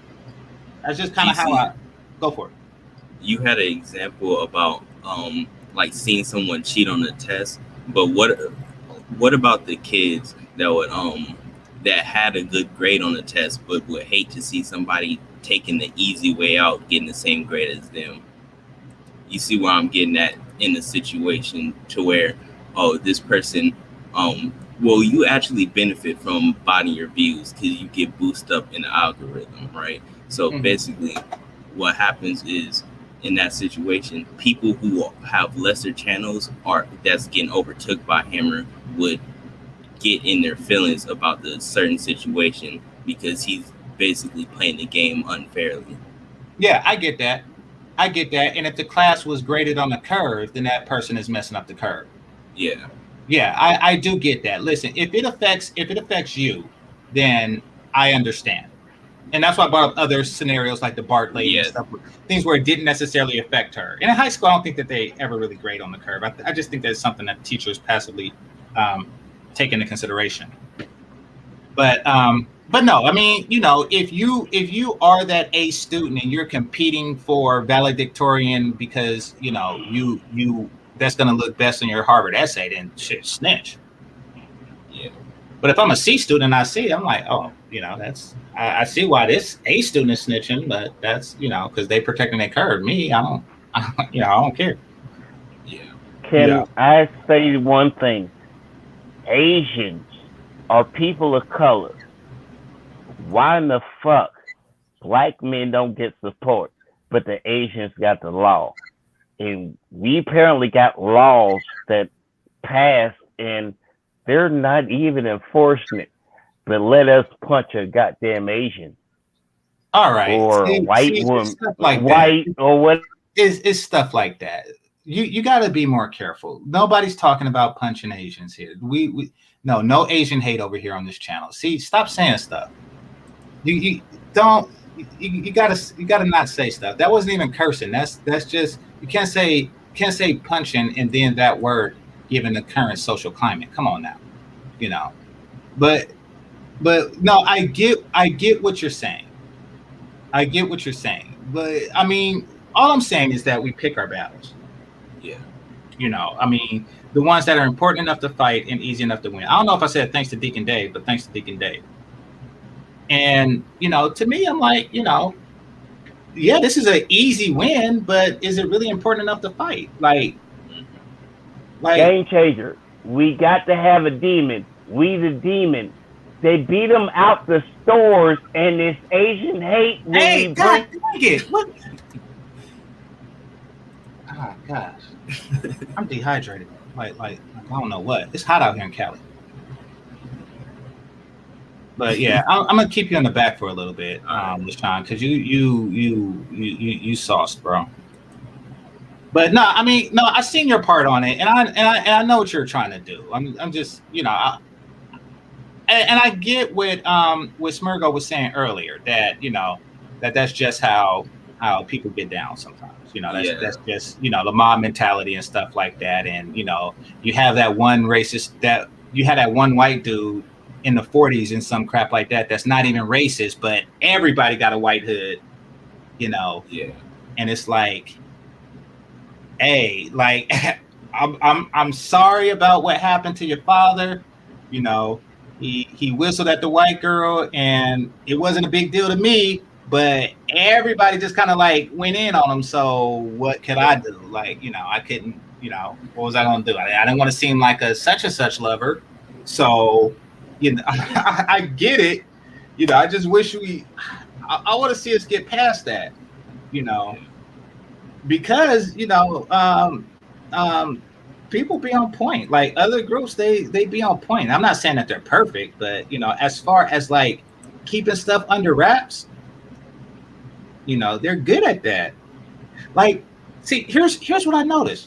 And this just comes from, I'm talking about Asians. Hailstorm. A lot of stuff is illegal right under our nose. And nobody say nothing. And guess what? I'm part of it. Guess what? I'm part of it. You'll be surprised at how many people who work in like day-to-day areas of your life are not here legally. Right? Yeah. And after a while, you know, you go to the same restaurant enough, you go to the same store enough, you know, you build up a rapport, and eventually they'll flat out tell you. You know, they come at me like, look, I hate my job. You know, I hate this job, and you know, I'm like, well, you know, and I'm mistreated. I don't get paid overtime, you know, and you know, I barely make enough to support myself after. I'm like, well, why don't you just quit? He's like, you know, it's hard for me to find a job because I'm not a citizen here. You know, do I call ICE? Like I could F this dude's life up, but like, why? Like, you know, I mean, it's not like I like him or hate him. It's just like, oh, okay, you here and you like that. Like, you know, that's just how you are. That's your situation. You know, I could be like, you know, hey, you better mow my lawn or I'm a snitch. I mean, but I'm not. I like, why? That's what I'm saying. Like, Yeah. like why do that? Just in the fact that they're here in such large numbers in that regard means that I'm not the only one that thinks this way. That their whole community just pretty much knows it's going on and just turns a blind eye because, like, why fuck up somebody's life? So I have a question about dealing with people with cognitive dissonance, right? Should you just not deal with them at all as soon as you see it coming? Because I know you saw it with Hammer and Jessica. Jessica was telling him exactly what was happening, and then like I know you explained your take on it, on how you kind of provoking the conversation by saying something about it. But if it's someone that clearly you can tell that they understand where you're coming from, but they don't want to just let it go, and it's clear cognitive dissonance, should you just leave the conversation alone? Into like what extent? Well, what's the cognitive dissonance here? I'm confused. The cognitive dissonance would be you saying, oh, I didn't actually I asked a question, and then they're saying, oh, I know you asked a question, but I didn't like how you asked the question, and then they kept rephrasing it as an attack. So instead of them saying, oh, you asked a question, they said, you attacked me. And you asked the question and you try to show them proof, and they're like, no. Well, I mean, I think that may have been passive aggressive to say, you know, it's just a question. When you do realize that questions like that in front of large groups of people is an attack. Yeah, it is an attempt to damage. I mean, it's like a provoke, and it's a yes or no. So it's like, I mean, let's go back to the illegal alien situation. You know, like if I could ask them, hey, are you here legally? As loud as I can in a restaurant? In front of ICE. Yeah, and in front of, you know, or just in front of strangers who could be related to ICE, you know, vanilla and otherwise. Like, just why? I mean, and you can, oh, I was just asking, but you do realize how, you know, that there is a hidden intention implied in that question. That's not just an innocent, you know, that's not an innocent question. That kind of makes me rethink that it wasn't really cognitive dissonance when people were saying stuff that everybody knows that is true, but they deny it. It would be more of them trying to clean up their image than anything, because like you can show them the documents of them being illegal, but then they could continue to say, oh no, that's not mine, and they would be doing it for a reason. Yeah exactly. So, passive aggressive. Mm-hmm. So I'm looking at the chat room, and apparently there's a lot of people that don't like Hammer, and I get it. Like, if y'all feel, if he is your nemesis, if he's, you know, if he's somebody, you know, I mean, don't get me wrong. If I found out somebody who, I don't know, got me fired or something like that, you know, was here illegally, then of course I'm snitching, like, directly, and I'm, like, that's what I'll do. But, you know, I'm saying, like, in neutral settings, like, brothers, let's not do this in neutral settings. If you neutral on somebody, then just let it go, like, you know. And as far as I know, he's just been like a pretty neutral dude to people, except Tommy. Lately. Yeah, I didn't watch that. I couldn't comment on it. Yeah. But yeah, and really this is the same message that I had for Tommy, you know, in the beginning. And that is, like, you know, do you really have to do this? Like, you know, just like, is this a necessary battle? He stole my shit. Is this a necessary battle? Is the question, like, you know, because this is an attempt, obviously, to take him down.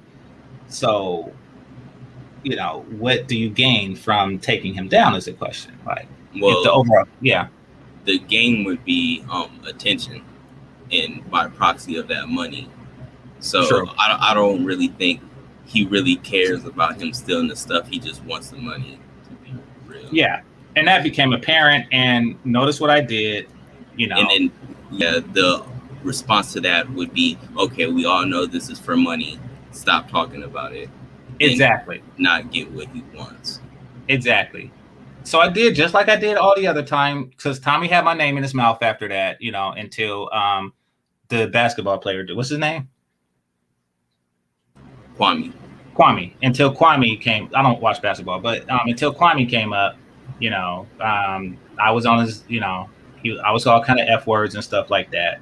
And I'm like, okay, this is not going to go anywhere. I could, fight this fight and, I'll gain in subscribers because, let's face it, he has a lot more than me, and how many can I lose? I'm down to 40 now that I have this new channel, so, but like, what certain battles just aren't meant to be fought. Hey, LaShawn, you cool, but yeah, thanks for coming up, man. You're going to get my stream taken down. But thanks for coming up. You're welcome up in the future. Maybe it'll be loved in. But go ahead. I guess it would be kind of like. I got background noise? Yes. No. Okay. I hear it like man. Oh no, that's me. That's you. Yeah. Okay. But I guess it would kind of be like the video that you put out on this channel. Does it deserve to live? And then you would come to the conclusion, okay, he's not for the same thing that we're trying to do. We're trying to get a certain result, and he's not for that. And then it would be, okay, kicking this certain person off the panel, da da da da. And then for him, it would be not giving it attention, like I already said. So basically, what I'm trying to say is this space is kind of ran without a rule book, basically. True. And it's kind of weird because without structure, everything will fall, to be real with you. True. Yeah, we need, in and outside of this space, we do need like a general code of, brotherhood to where, we don't act like that. I mean, like other groups, they do, good or bad, there is a clear understanding that, you just don't throw people under the bus. There was a movie that Chris Rock was in. I don't remember the name or anything. Maybe somebody can help me out with it. It was a movie where like all the dads were stay-at-home dads, including Chris Rock. And he was like the leader of a group of dudes that walked their babies together. And one of the dudes did something that could have compromised somebody else's marriage. It could have got him a divorce. And they was like, nah, you out of the group. You're not in the single dad, or not single dad groups, but the, stay-at-home dads group anymore because, you off code. We don't commit actions that could get a man divorced and get half his stuff taken, or, just, we don't do that here. You off code. Can't kick it with you. You can't sit with us. Like it's clear. It's just understood that it's certain stuff you don't really do like that. Don't bring your girl to the barbershop. It's just like certain stuff you don't do. I mean, I wish that we had like clearly defined rules on that. But Chaos, what's on your mind? Was it Grown Ups? I don't know. Chris Rock was in it. Hold on, I gotta turn off the fan because you're gonna hear the fan.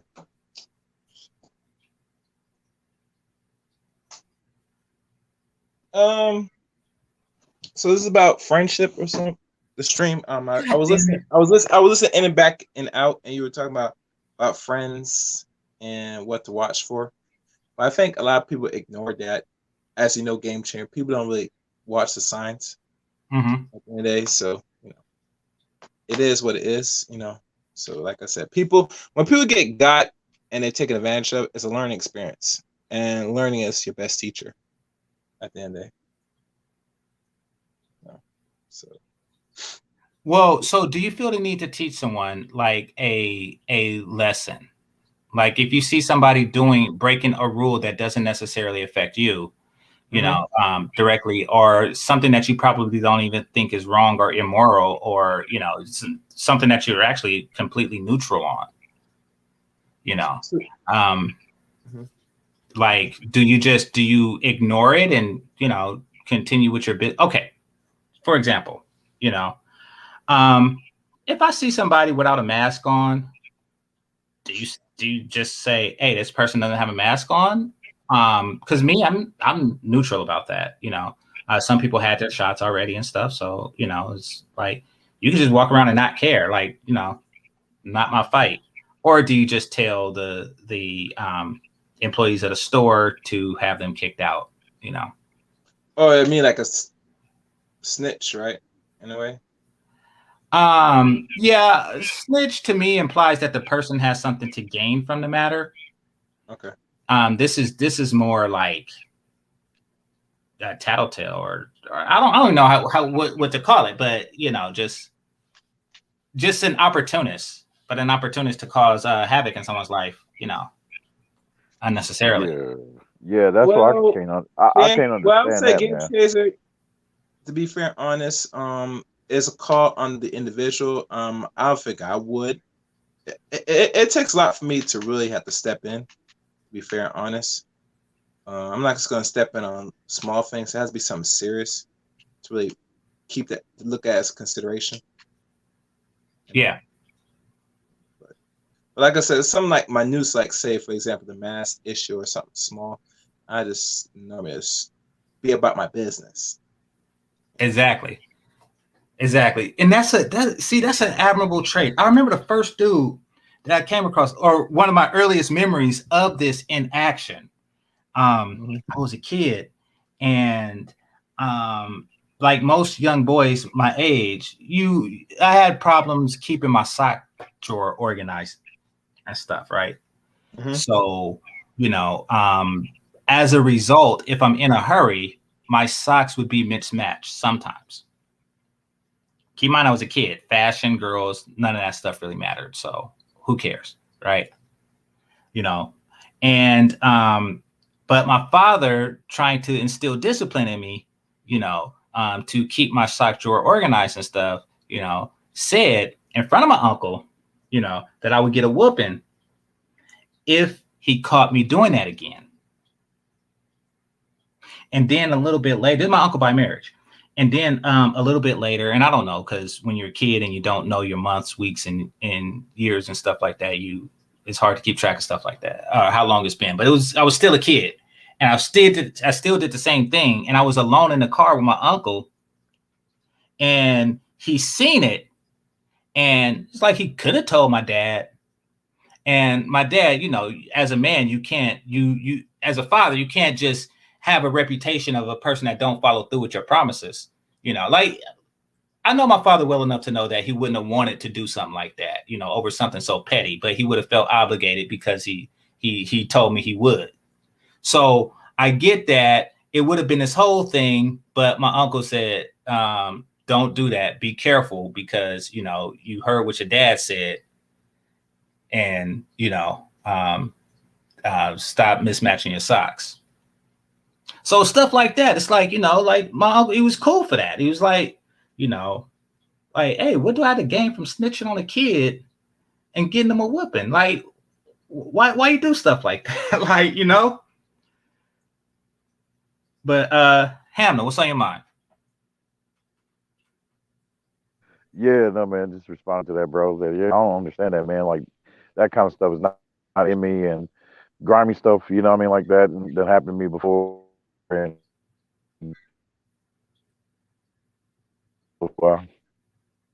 You're breaking up, bro. I deem like brothers, and strange stuff happens in my heart. So I just choose to let it go, and move forward and deal with people. The thing is, a lot of people, they tend to let certain red flags, go over their heads, giving the person a benefit of the doubt. The just thing is, though, a lot of people need to know that, hey, we need to check that as soon as possible. Any fuckery that happens, excuse my language, we need to check it as soon as possible. So, because I'm not tolerating that in my brotherhood circle at all. You're not tolerating people who just tear another brother down because they can. Tearing a brother down, like them grimy, the whole nine. Them cats do, they'll screw your girl behind your back. Yeah, you're breaking up, but I get what you're going with this. We do need a code. We as brothers, we need a code. And I'm not talking about this no snitching, even if the person is a threat to you and your family type deal. I'm not talking about that. I'm talking about just a general code of behavior towards each other. We're working on it, and I will say Right. that we are decent with it, but we could extend it a bit more. Like stop tearing each other, stop it with the crab stuff. The crab stuff is what kills us. All right, Jerome. So you say put in the work to get subscribers. What Hammer did was corny. Okay, if that's how you feel, I get it. If you're acting on that, actually, nah, I don't get it, nigga. No, you was on MOT saying because I want to do it too. Now that I think about, okay, you might have been joking on MOTs, but you did say because I want to do that too. Now, if you feel what he did was immoral, if you feel what he did was completely wrong, immoral, and stuff like that, I get it. That's just like the student. That's just like the hyper Christian student or the Mormon kid in the classroom who sees somebody cheating, so they just like, I gotta do it because what's his name, Joseph? I think his name Joseph. Joseph said, that this is wrong and I got to call it out. I get that. If you're doing it for the sake of your own moral code of ethics, but all I'm saying is just don't do it just to do it, just because you now have this new power and ability to do it. That's all I'm saying. Yeah, I don't even know who this dude is. Yeah. So I just let it alone, and that's why every example I gave, like the people don't necessarily know me. Like the DMV, I'm talking about the real life example, not the cheating one, or not the classroom example. But these are like, look, do y'all know me?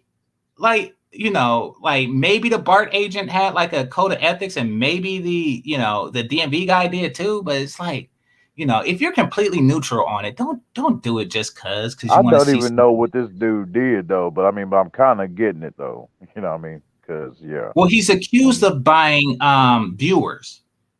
He's accused of using technology to boost his viewership.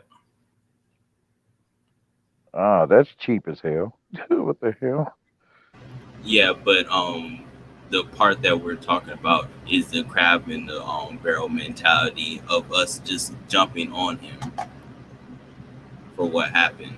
We're not talking about him being in fault, even though I have my own personal opinions about that. We're talking about what we did to him. Yeah, I don't know, dude, but I'm just against all that grimy shit. You know what I mean? So, like, yeah, like I said, that's not allowed in my brother. You know what I mean? You get to acting like that, funny or whatever, want to tear other people down and stuff like that. You know what I mean? Then, yeah, you gotta go, because there ain't no room. You know what I mean? I don't trip over one. Yeah, I get it. Don't get me wrong. If you feel it's wrong and you want to call them out for the particular wrongdoing, then hey, go for it. But all I'm saying is, don't do it just to do it. It's too much of that going on, and this isn't really all about Hammer. This is just about, in general, I see that too much amongst black men. We throw other brothers underneath the bus because we can. It's like don't. And a lot of them do it, GC, too, for the adoration of others. You know what I mean? Especially in front of women. You'll know if he's a true friend. Like he wants y'all to get around like a bunch of females. You'll see how he acts then. Yeah, exactly. He's the team leader. Y'all both working at McDonald's or Burger King or some crap like that, and then a bunch of girls come in and he's like, and you look better than that nigga, and then that's when he says, hey, I want you to put your goofy hat on and scrape the gum from underneath the tables.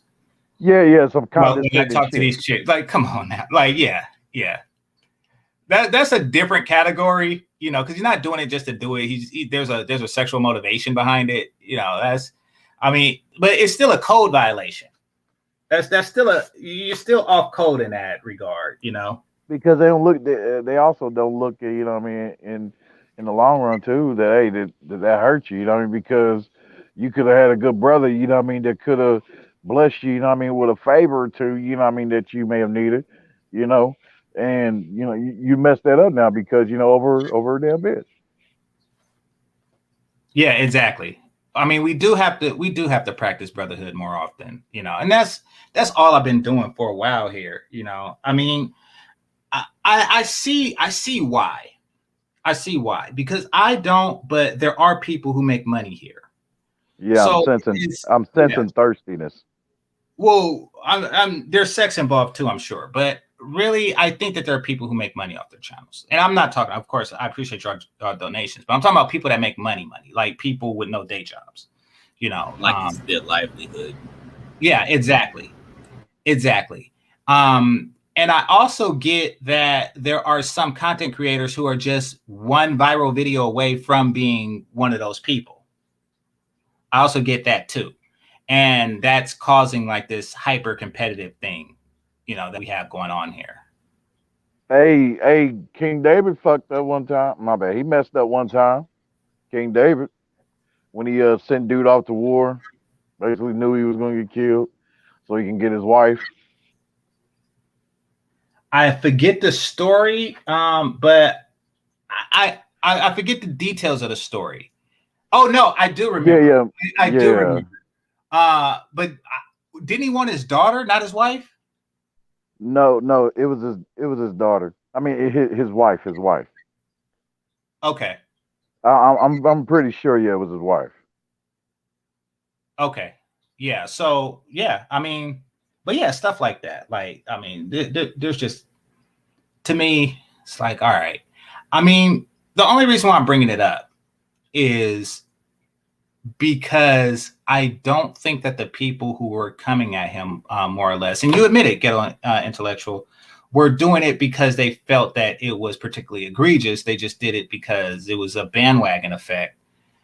And, it was sparked, and it's like, we're right on this, and this is a battle I definitely win. And, it was kind of like that. I don't want us to do that. But I mean, so I'm taking it that somebody, I'm sorry, but I'm taking it that somebody whistleblow that, hey, that he's paying for subscribers or something.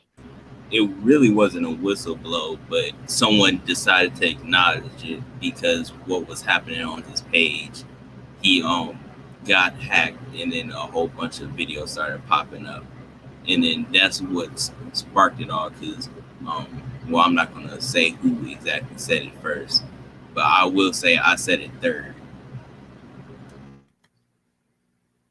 Yeah. Well, Yeah. then, Oh, I mean, and it has a cascade effect. So Black Wolf Inc. says, "Yo, fam, if you're about the brotherhood, then you got to make amends with Kuda. Y'all treated him dirty when he just wanted the best for us. Talk to him nice. I did. Black Wolf, I did. So to understand, and I don't even like talking about it, but I mean, to understand, Kuda and I started off, that we had beef on this whole how this game situation should take place. And that's something you can agree to disagree. Like, I'm still cool with people that we have like large disagreements with, or just different philosophical views with. With Bernard is pretty neutral, so I can't really say him, but with Fantastic is into much bigger women than I am, Then again, he's a bigger dude. And in that right there, resonate with him on that note. But yeah. Yeah. But, I mean, but me and you still cool in the mug, you know what I mean? Exactly. And there's a lot of dudes here, and I make fun. Most dudes are from the South. I make fun of Southern dudes, particularly Mississippi ones. Like, this could have been just like water under the bridge and that type of disagreement, just a different life philosophy. Ramil is on some pump and dump. Me, I'm on some relationships where the Black man is the dominant and the Black woman is in the submissive mode. See, on that note, with the whole pump and dump thing, like I resonate with Black Ram on that with his version of that, where he said, "Pump and let her dump." You know what I mean? So therefore, you messing with her, for example. You know what I mean? And something happened to where she decides she don't want to mess with you no more. Okay, cool. You know what I mean? Bet. Yeah. I mean, I ain't tripping because I got a roster anyway. You know, a little roster of chicks to mess with. You know what I mean? Hey, so I ain't tripping. Or or if I don't, you know what I mean? Hey, one will come through. I ain't tripping because my focus ain't on that. You know what I mean? So, but yeah, you get Yeah. me? Yeah. But no, what I'm saying to Black Wolf is that, listen, it's really what it comes down to is really different life philosophies. Period. Just different life philosophies. He has one that I don't agree with in that particular regard, and I have one apparently that he doesn't agree with. It should be left at that, but it's not, and that's on his end. Because this whole thing started with me apologizing to him. You know, he brought up his concerns, like, you know, why are you talking about this, you know, in this way? I'm like, okay, you know something, this is your particular staple. You know, I have taken this. I did take the starter bitch thing too far. Manned up, apologized on Zero's panel. Is probably still there. And then he just kept coming and kept coming. And I remained silent, Black Wolf, for a year. And he still kept coming. There is no, you know, make amends with somebody like that. It started. Yeah. That's what I was about to get into saying. Yeah, Yeah. that cats like that, dude, like their mental is like that far gone. Like there's no way of trying to reason with them or none of that. You know what I mean? Sometimes, you know what I mean, hey, well, you gotta act red pill with these dudes too. You know what I mean?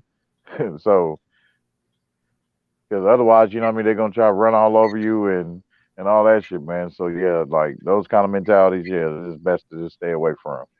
Yeah. I mean, listen, once you apologize publicly and it just goes unaccepted, I don't see how I could make amends at that point. That is just Like people may say, like, you know what I mean, that you know, that I'm not like that debative or whatever, but thing is just I like it like where disagreements can easily transition over to something like a good, decent, joyful, intellectual conversation. You know what I mean? To where we end up laughing, man, our ass off and shit like that. Just have a good time. You know what I mean?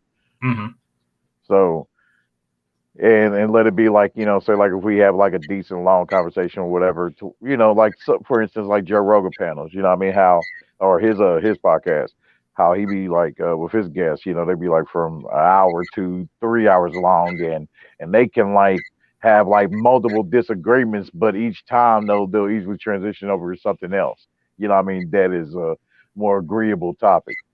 Exactly. And that's why I don't talk politics here, because some of us can't really handle disagreements well. Actually, now I think about it, most of us can. You know, Fantastic and MOT are cool. And, you know, they have obvious disagreements, political disagreements. Yeah. You know, so most people can, but when a dude can't, like, what do? You just like you just leave the crap alone. Like, hey, this dude can't just handle like philosophical differences. We also got to realize too, man, that a lot of people got this like I am the top teacher complex. You know what I mean? Like, you know, everything I say is right. Come to me and don't listen to nobody else because they're a dumbass. So it's like, you know, you can't get through with nobody like that, man. You know what I mean? So they only want to look at their own words as if like, you know, it's gospel, and you know everything else doesn't make sense. So, you know, people got to watch out for them kind of dudes too. So he says the Rhodes Scholar came because you played a random clip from his show. Fam, you got to be willing to that's what when I told you the situation, that's what I mean. Like, I remained silent on it for a year. I ran into him on Bernard's panel, And, there was misunderstanding that of the problem I had with Game. And the problem I had, the reason why I played the clip is because the concept devalues intellectualism. It's become an anti-intellectual movement.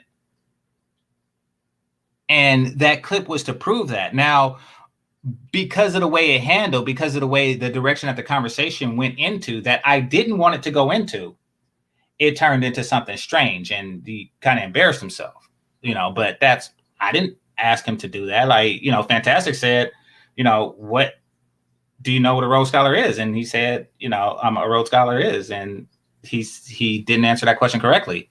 So, but that wasn't my intention. My intention was, this is an example of guys saying that academic and intellectual pursuits aren't as important if it's not important to women. So I was explaining the aspect of this lifestyle that I think is destructive to Black men in particular. That's my argument. Now, right quick. That's not a shot at the person. That's a shot at the philosophy and how I think it's harmful. Once again, this is a year of me not saying anything. And after a year of him saying everything, because people send me the clips, a year of him saying everything and a year of me not saying anything.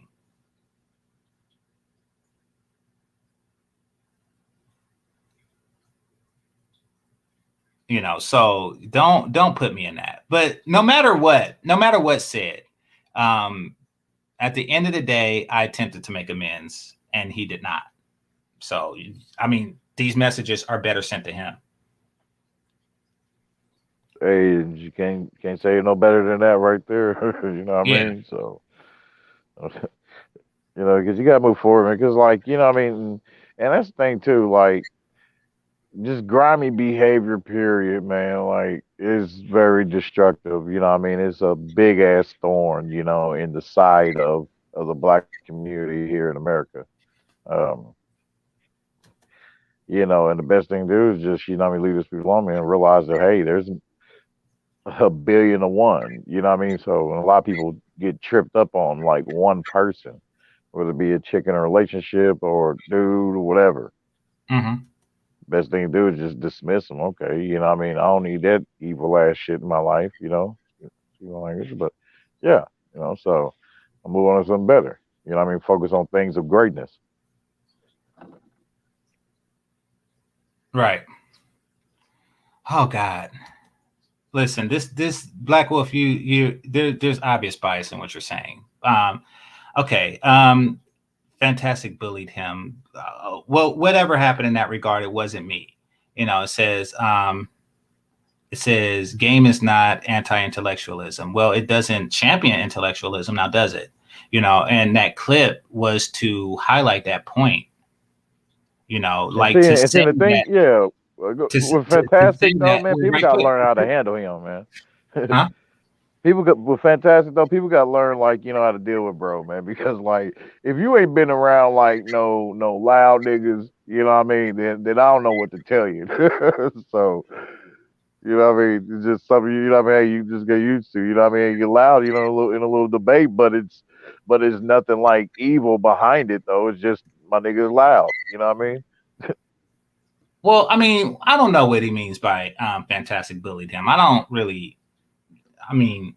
I never said that's not my fight. I don't know. I don't know what my friend talking about, but yeah. Nah, well, the thing about Kuda is, I tried to make peace. At the end of the day, I tried to make peace. I think that the way a lot of these dudes use it is disruptive and destructive to a young man's life. Maybe I'm wrong, maybe I'm right, but these are differences of life philosophies. However, the argument went from the point of that to the individual, and it's what do I have to gain from this? I really don't. So, I don't have anything to gain in any way. I don't have anything to gain from becoming besties, with them or anything. It's it's a moot point. So, I mean, I get that you subscribe to both channels and you would like that, but I mean, we're not hostile towards each other. So what more can you ask? Like, I used to get hate though from the black community back then when they were seeing me establishing good relationship with other nationalities, you know, and people fail to realize like, hey, there's a great benefit to that. You know what I mean? You on your end, are able to keep a strong, good, solid bridge with someone, you know what I mean? And let's say that person, whether they be black, white, Asian, or whatever, and they're able to keep their end too, then what you have is a great relationship to where, hey, this man could teach you something, you know what I mean, hey, that you didn't even know about. You know what I mean? Let's say something involving like, hooking up your system or something like that. You know what I mean? Like to help you have like good like a to help you produce a good sound, let's say like a good surround sound system or whatever. Or to fix something. So therefore that's why I like, I don't agree with the whole just be an asshole towards everybody kind of mode. So exactly. I mean, being a jerk is something that you do, on an as needed basis, not just because you have an opportunity to be one. yeah, man. Shit, I mean, in those relationships too, man, I established though, like was like say like up north in Indianapolis where I'm from. I Mhm. mean, in the clubs I used to work at, they was very multicultural. So, fights break out could be with a black dude, white dude, whatever, and I got to handle them. But thing is, it's just I met some cool people up there, and it ain't just black folks, you know what I mean, basically. So Yeah. yeah, because All right. Wow, I got nothing but good people on my squad. these dudes are really saying this Kuda thing. Listen, y'all act like we beefing or something, or like I'm Tommy just calling him the F word. Like, I don't even know this Cuda nigga. I'll never. yeah. Well, But black women. God bless him, but I don't know. I don't know who the hell he is, but yeah. Yeah, that might be just y'all nigga. I don't know. Yeah. Well, I mean, no matter what, if you apologize to a dude and he don't accept it and he still come at you, like that's pretty much like that's that. Like there's nothing you can really do but move on with your life. Oh Yeah. yeah. Hey, I wish Zero was here though, because Zero put me on to, and this is off topic, but y'all can chime in. Zero put me on to this show that I binged called The Brothers. Oh well, salute to Zero. Okay. Go ahead. Salute to Zero. It's a superhero show called The Brothers, but it put like real life personalities into, people with superhuman abilities. Like you can't really expect somebody to have the powers. Is this a new show? Yeah, well, I think it's on Amazon or Netflix, and it's on one of those two. And it's titled The Brothers. Yeah, or Brothers, something like that. Yeah. Yeah, because I'm gonna go look it up. So yeah, I can watch anything. So yeah. Yeah, look it up. But now it put The Boys. Oh, it's called The Boys. My bad. Oh hell yeah. Yeah. So yeah, it just took away from this whole, if people had superpowers that they will all be either villains or, or heroes. Like nobody would use it. Like power don't corrupt people. Like power don't corrupt. And it's just people's own made up ideals and just ideals clashing. That's what it is. Yeah. Yeah, just like yeah, stuff happens and stuff's not really black and white. But yeah, so shout out to Zero for putting me onto that. That was a good first 2 seasons on that. It says I don't know where Yeah, F both of y'all because I haven't seen them at the new season yet. So I've been on to other shit. But damn it, man. So yeah, I'm gonna go back and look at that like as soon as we get off. Yeah, check it out. Check it out. I don't know. I'll probably binge something this weekend. Actually, I think I gotta head out tomorrow, so I won't be on unless I'm on early. Yeah, But man, get this together, bro, so we can have movie night next week, man. oh yeah, and I gotta start, reestablishing movie night and stuff. So email me for the link to movie night. That's how we'll do that until we figure out exactly what happened to the last channel. But yeah, Yeah. outside of that, One question. yeah, go for it. Cause we on live. The channel is it totally gone or is it suspended? No, they say they pulled it, so it might be totally gone. I gotta have to appeal it, and hopefully I'll get it back. But it's likely totally gone. How many subscribers you have then on that channel? Well, I want to say, but I had a lot of subscribers, a lot more than this one. Do you had over 10K? Again, I don't want to say. All but, right, wait. Yeah. You tell me later. Yeah, but nevertheless, like it's a setback, but hey, sometimes that happens in life, Sometimes that happens. Like, you play the YouTube game and, sometimes you win, sometimes you lose. Sometimes others win and others lose. So, hey. And it's weird too. They even like took away my channel, and hell, I don't even have no content. And they was like, my bad. We made a mistake. Here you go. Yeah. So this could be one of those things. Like there was no warning or anything. I'm working with people trying to get it back up. Working with Zone, and we're gonna do what we can to get the original channel back up. But in the meantime, I'll just build this channel up, and this will be my new home base for a while. I mean, you can even and say like if you do get the other one back, you can have this one being like for certain topics, like. Yeah, that's how I used to do. I just ignored this one for a long time. But if you look, there's channels here. There's shows here from months ago that I had. Like this was the one where I would review other people's stuff, and I was less worried about getting a copyright strike here. You ain't the only one though. There's a couple others though, mainstream ones though that like I think O'Shea and Solo, yeah, both of them got like a second channel and they kind of do the same thing. So yeah, they focus more on one than the other. Yeah, and I know you can't, but like on a previous channel, Zone was always dropping the links to this channel. Zone was always promoting this just in case, but it kind of like blended in with the rest of them. But that was just in case what happened. Like this was always supposed to be like my plan B. I just didn't build it up as much as I should, and I haven't really made videos here in months or so. But the other content creators, they're going to support me in building this channel up. So get it monetized, get it going, and everything. Hell yeah! And I'm also getting hip to the idea. I'm also getting hip to the idea though of starting a gaming channel, man. Like I'm slowly getting hip to that. Yeah, that's what's up.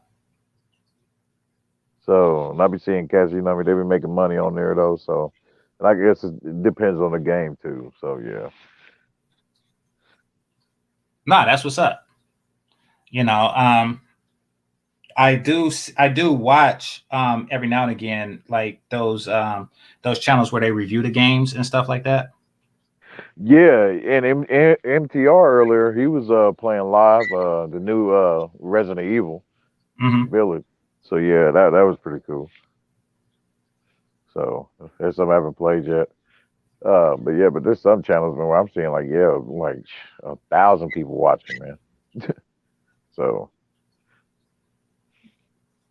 yeah. Well, I mean, I do notice that like a lot of sectors grow faster than this one.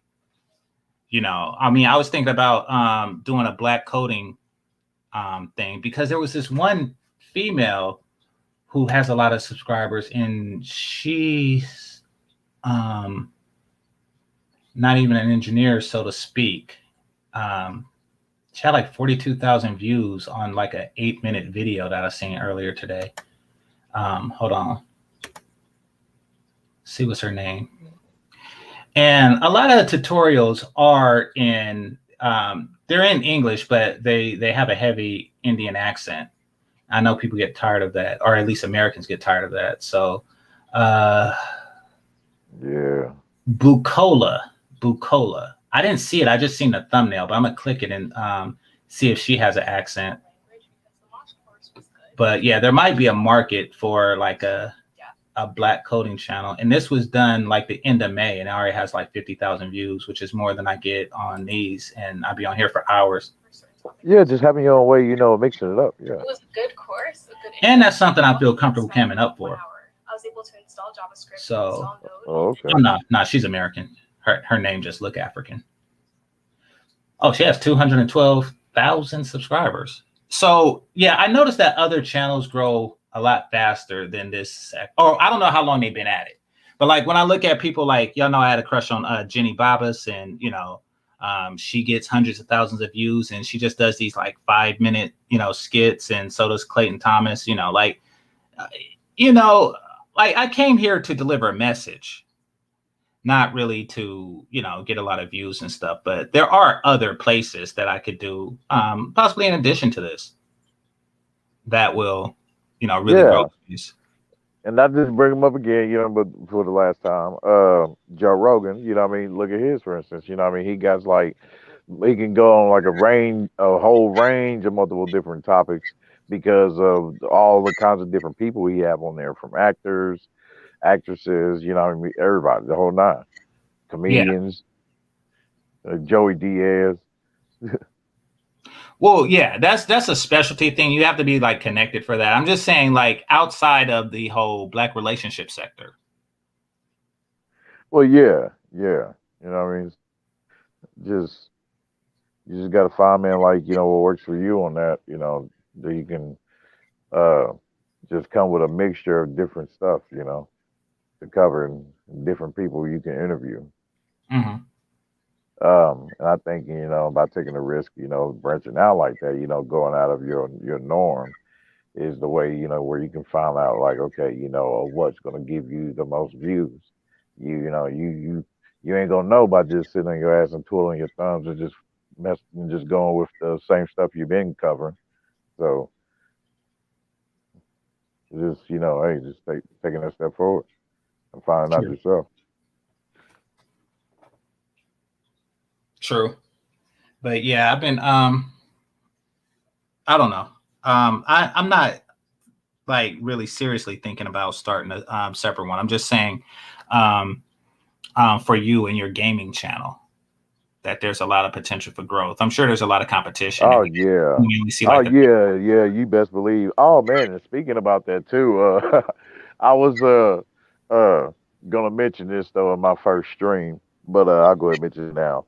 But about how females be faking being like nerdy and shit. And there was this team of females that was challenging other dudes and shit. So it would be like girls against dudes. And it was like a first person shooter. I forgot what it was called, but yeah, they thought they was gonna beat the dudes and all that stuff, but the bros wasn't having it, and it was a massacre. And there was some controversy over it because they just demolished them. It was like the score was like 52-2. Mm-hmm. So yeah, and there's some shit in that. And then I was gonna also bring up too, like about the number of females who are nerds. You know what I mean? The high possibility of them being the feminists. I don't put no doubts past it, but. Because this country is just saturated in feminism. Yeah, I know something. Somebody in the chat room was saying it's hard to find a black female geek. A woman being a geek isn't really a turn on or a turn off to me. Like there's certain things that may be considered geeky that I find sexy, like glasses on a certain women or braces. But yeah, like I like, a woman doesn't have to have like the same set of interests as me. Like like we had to get Not on. not really the same exact, but man, like at least like realistically, like at least 50%. You know what I mean? But but hey, but if you look at it, what does it mean to have her on your program? You know what I mean? That's should be part of your program. Like, hey, like if I'm watching a movie, hey, bring your ass over here and watch it with me. I mean, like, Yeah, okay, but then when there's times though, then when I don't be when I don't want to be bothered, leave me the hell alone. hold on, right quick. I get it. It would be nice, but I'm thinking like the old timey relationships, right? Like the grandma grandpa day era type relationship where grandpa watched the ball game and grandma works in the in the kitchen and stuff. Like they didn't really have the same interests, but they function together perfectly. Not perfectly, but they function together very well. Well, yeah, because I tried that whole like opposites attract crap, man. It didn't work out. Like and that was the example. Like my blue pill days. Messing with these ratchets. You feel me? And were they all watching like Tyler Perry shit and all that all day and every day, and I can't do it. You know what I mean? I'm not putting up with that no more. You know what I mean? That's yeah. Okay. Yeah, because I found out that with that, those kind of chicks will put down the stuff that you're hip to and all that. Like I don't want to deal with that every day. A chick nagging at me, and being condescending with the stuff that I'm hip to and things I have a deep interest in. That'll be annoying as hell. I'll Well, be like, see, no, I'll be like, women no, back you then gotta, under you gotta go now. You're no, dude. I hung up on a chick, dude. That said, "F the man of women back steel." then What you mean? understood balance. well, I mean, right quick, Kyoki, right quick. Modern women have a strange thing about them to where they feel the need to spit on the things that you like just because they don't like it. And I think that might be what you're experiencing. Yeah, because I'm not gonna just stay like hip to doing the shit that's considered like black or whatever. You know what I mean? And not just experience everything outside of that. No, just for the sake of what just having the quang. No, kick mud. That's what I'm saying. Women today don't understand balance like women back then understood balance. That the girls play with the girls and the boys play with the boys. Nowadays you have women, purposely, you know, involving themselves in things that men normally would, be involved in. So now there's a level of unbalance even in relationships today. That's why things don't work out because you got women trying to be men, and it just doesn't work out because somebody has to lead. I mean, it's just that simple. So Yeah. modern women have like lost their touch in general. I mean, it hasn't. And shout out to you, Game Changer. I've been listening to you a lot on Obsidian's channel. Okay. And I've been devouring y'all content for the last few weeks. Doing my analysis, and I'll be starting my podcast pretty soon. But I mean, nevertheless, I think that it's getting to a point to where a lot of men are waking up. I was talking about something a while back, and it was to the extent that and I'm gonna just talk about the black community for a second. But it was to the extent that in the 90s, black men were making a lot of love songs. Only to get to this point now where we're like underappreciated, undervalued, and I have yet to understand the correlation of at a point in time when black men were like singing their praises to black women and telling them they love them. Those same black women back then are the same ungrateful, unfit, uncooperative, not submissive women today, and they're telling their daughters a complete opposite of what actually went on. They wasn't getting abused and beaten like that. Like that wasn't what happened. it's a different time. You know, I think, like I said, I think things are starting to kind of come to the forefront. Yeah. I think that the women, they probably didn't change. I think that they just got older. And I think what happens to them would happen to any woman who remains single for a certain amount of time. Like, if you go back in history, women weren't really single for decades on end. Like, if you were to go back, say, 200 years and women married like at 14 and stuff like that, and I'm not talking about married like we marry today. I'm talking about married like they found the person that they're going to be with for the rest of their life, like at 14, and maybe he was 16 or some crap like that, you know.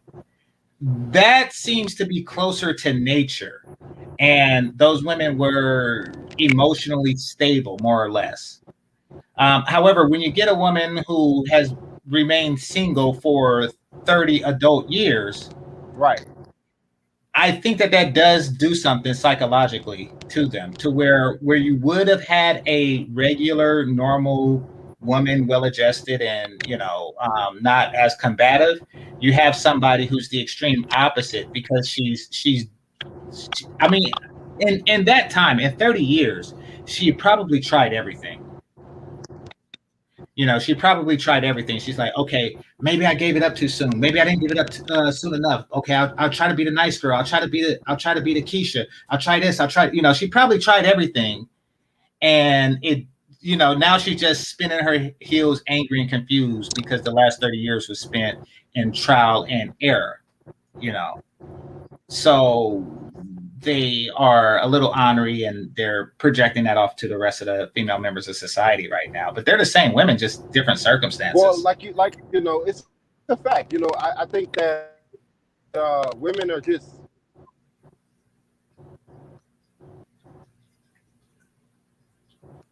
Oh, you broke up.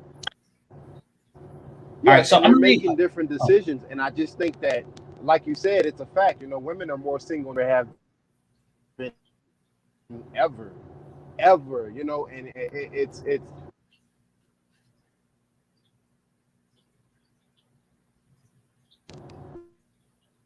You're breaking up. Here, I'm gonna read what's on the screen. It says, "I'm out though. LOL. GC pretending like he don't see me. Haha. I'll see you." Says, haha, Hammer, his boy. He's always supposed to be in charge of him.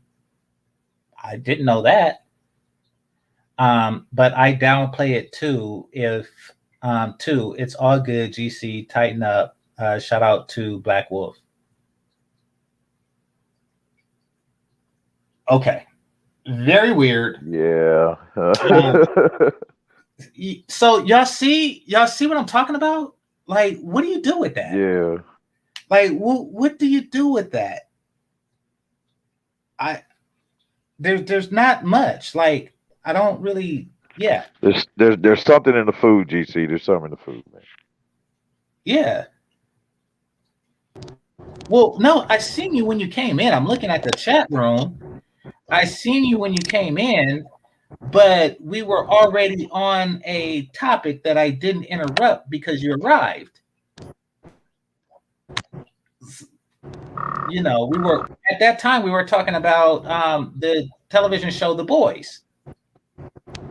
And we continue to talk about, like, what reaction did you want? Hey, well, never mind that, bro, man. Don't let that shit, man, raise your blood pressure. Hey, anyway, back on my blood pressure. I mean, it's confused. It's confusing behavior, but yeah. Speaking about The Boys, though, I'm curious of your thoughts on dude. Damn, I forgot his name. Homelander. But without giving any, like, which will be for me spoilers because I haven't seen the second season yet, but I've been long seen, like, you know, the first season before you did, but I just took a break from it even when the second season came out. So so, like, give me your thoughts on Homelander. So my thoughts on that is he is exactly what he should be given how he was raised. Like, all things considered, he's exactly what he should be. So he asked, oh no, that was the other dude. Yeah, and that one racist B bitch. Yeah, That I one mean, racist, yeah. Well, she don't, and this isn't because I think being racist is wrong. This is just because I think that she really shouldn't, like, she had 100 years to get over it. Well, no, we're spoiling. We're spoiling. All right, I'm gonna talk to Zero. People, look forward to this. I'm gonna talk to Zero, and we might do a series review on The Boys. Okay, so then I'm gonna make sure to hurry up then and look at the second season, like right now. No, if we do, it's gonna be season. It's gonna be season by season. So we'll do the first season first, and then we'll do the other season after that. Yeah, so I'm about to binge watch the second season. Yeah, hey, it's worth it though. It's worth it. I mean, yeah, dude, there's a lot of shows out there meant to be worth it like that. That and I liked the Blind Spot too when that was out.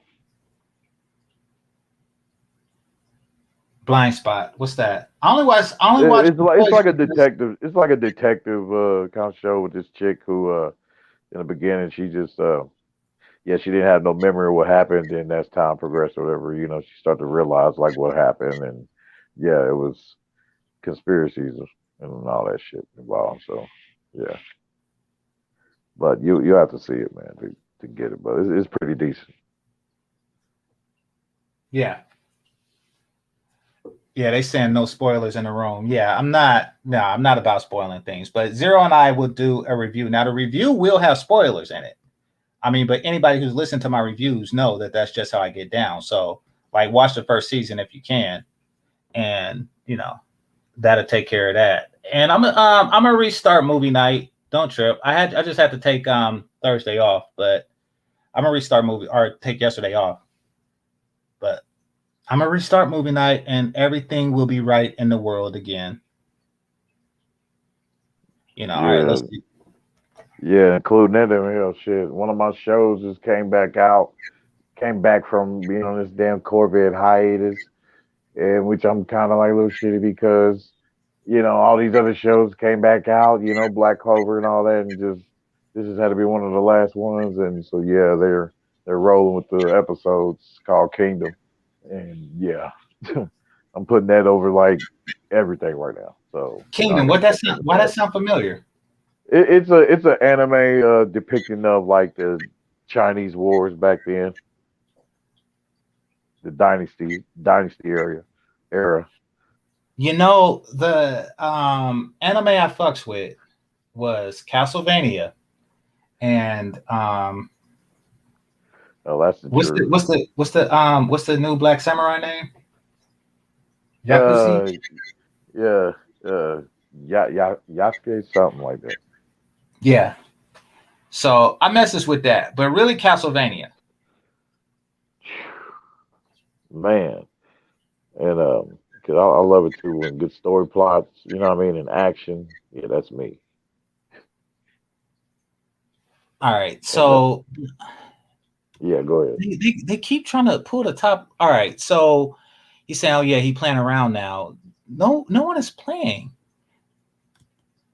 All right, well, I'll leave you to direct these dudes. Well, no, because I mean, listen, you can, but cool. If you want to talk about something, then by all means, the link is out there. Like it's not but yeah, I'll let y'all two talk. But I mean, but we're not talking. I don't like. I'm looking at the chat room. I'm seeing what's going on, and there really isn't. Is this is not a talk like you. I mean, is there a concern that you have? Let's start there. Because I don't mention you or bring you up. This is, I mean, Black Wolf brought you up, and I gave my take on it. So what's this last thing that was said? If I was to buy views, this dude would have been vocalist. But no, actually, I wouldn't. Actually, I wouldn't, Kuda. And I spent like the first hour of this stream explaining why I wouldn't. But nah, I wouldn't. All right, let me see.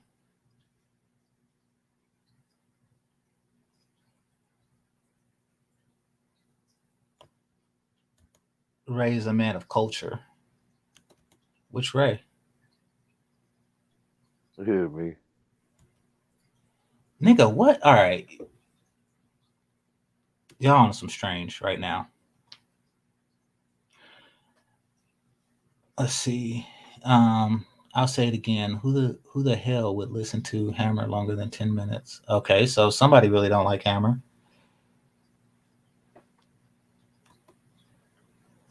If you don't want to talk about it, GC, let it rock. Don't engage in YouTube gangbanging, bro. I mean, I'm indifferent. Like, you know, right now the floor is open. I said my piece about Hammer. You know, those who missed it. Like, yeah. Hey, what I really like to dive into though, you know what I mean? Like between me, there you go. Finish what you're saying, and we'll, you know, and then Kuna and I. Oh no, like what I was saying, like what I really like to dive into though, man, with a lot of brothers be talking, like especially about history, especially certain things of history, you know, that I haven't studied or came across yet. So especially like through brothers like BGS, Zero, and them. So yeah, especially like when they get in their debates too, because sometimes you know I'll be having my notes, you know, ready to take notes, unless like I'm working, you know what I mean? I'm listening to niggas debating and shit. So, but yeah, but that's like what I really like to dive into. So Yeah, that's what's up. That's what's up. but Yeah. yeah, but you go ahead, bro. Okay. So yeah, Kuda, what's on your mind, brother? Yo, can you hear me? Yeah. Yo.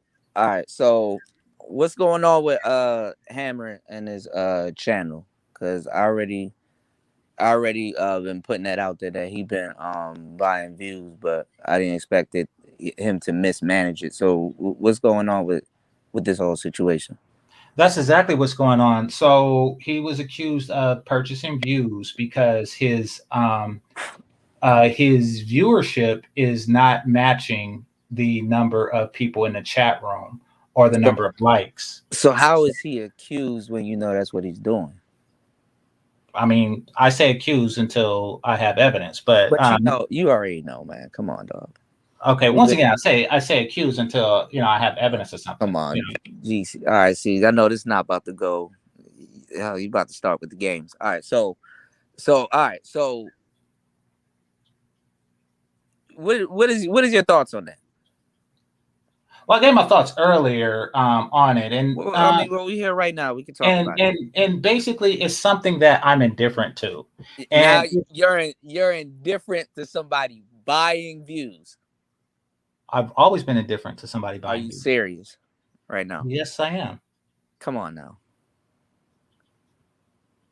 Come on now. If it was somebody else, you would have been all over it. But now all of a sudden, wasn't he supposed to be under you? Weren't you like gun ho defending him and saying that, yo, we're looking out for brothers and stuff like that? Like, why? Like what's like when you gonna talk to him? I don't think of your life. When you gonna talk to him though? Talk to him about what? I mean, I could talk to him now about it, I guess, but I really don't have any desire to. Like, he's in this situation, and that's it. Like, if I have an opinion of it that's negative, then I don't think it'd be helpful to him to share it. That's why I wouldn't. No, it's not about sharing it. It's about talking to him. Like, bro, why would you do that? Like, that's the most dumbest shit. Like, y'all charged me up about being terrible for people selling hope. You know what I'm saying? I rewinded back a little bit more, man. You know what I'm saying? You were being disingenuous about you being quiet for a year. That's cap. You know what I'm saying? And like so come on, what have I been saying in this year? No. You said what? What have I been saying? If I haven't been quiet. Bro, are you kidding me? No, I'm not. So you haven't been talking about Rhodes Scholars, bags of weed, and yeah, no, that's after a year. Say that again. That's after a year. That wasn't after a year. You were talking about me all last year and so you didn't participate in none of the game wars. No, I participated in the game world, but that's Okay, not you. so you wasn't vicariously talking about me and other people. No. Over there. All right, man. All right. So I already know. All right. So Hammer buys views, doubles down and lie about it. You shouldn't say nothing to him. I come to you. You start lying. So, like, what can we expect from y'all? Just more lies, bro? Come on, man. So that's what you came up here to say? Damn, you even going to address that. Okay. All right, bro. Hey, you have a nice night. Shout outs to Hammer, bro. Get it together, man. Hopefully you find somebody that can really give you some real information, man. And I'm out, bro. I ain't about to. Come on, man. Y'all, that's wild, bro. That's wild. But hey, I'll holler at you, bro. All right, peace. All right. So it's interesting what just transpired there. Because I mean, well, what I got from that exchange is we should condemn Hammer more. It's like, okay. Like at best, it's like y'all condemned me, you should condemn him. How mature is that? I'm like this. I'm like on just stating, on what a nigga did was wrong. You know what I mean? Whether it be in person or whatever. You know what I mean? And then just go from there. I'm not gonna be all just harping on it like that, man. Move forward. Yeah. Let motherfucker. If motherfucker want to be grimy and do what he do, hey, as long as he do it all the way over there, give me a whole lot of leave the hell alone. That's how I'm about. I'm not about on just harping on shit like that. Yeah, and I think that that's what was going on. Like I was being condemned for not harping on Hammer enough. But that's basically that's what it seems like to me though. But yeah, you know what I mean? Hey, is it not enough? Like, is it not enough for you to just say like, hey, that was some wrong shit? Like, if it was true, you know what I mean? Like, if you find out, like, the facts yourself, because from what you say, you don't really know concretely, but if you do find out that, hey, that you'll make your statement about it, then boom, make your statement and then just move forward.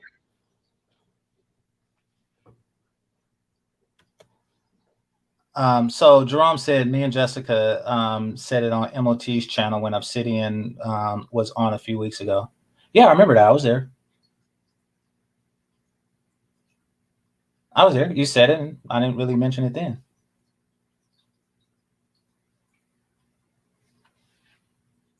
Said Jessica didn't let it go.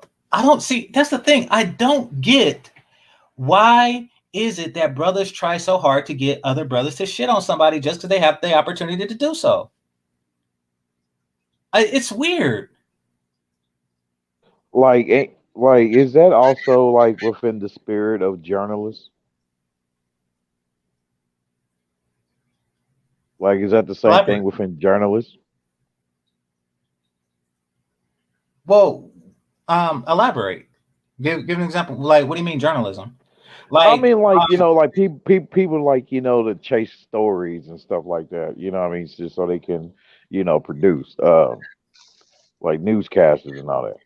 What up, niggas? Easy on the swear. What's up, Smooth? What's good? Oh, what up, Negroes? Nothing much, man. What's good? Nah, man. GC, good to see you, man. Your thing got zapped out of nowhere, yo. Like that shit was crazy. Man. It could be gone in 60 it was. Yeah. Do you know who or what is behind it, or are you still trying to figure that out? Still trying to research and find out what happened. God damn. Well, thank God you got your backup channel. I even forgot that I was subscribed to this channel or that it even existed. It was the big girls, nigga. But yeah, man, that's good though.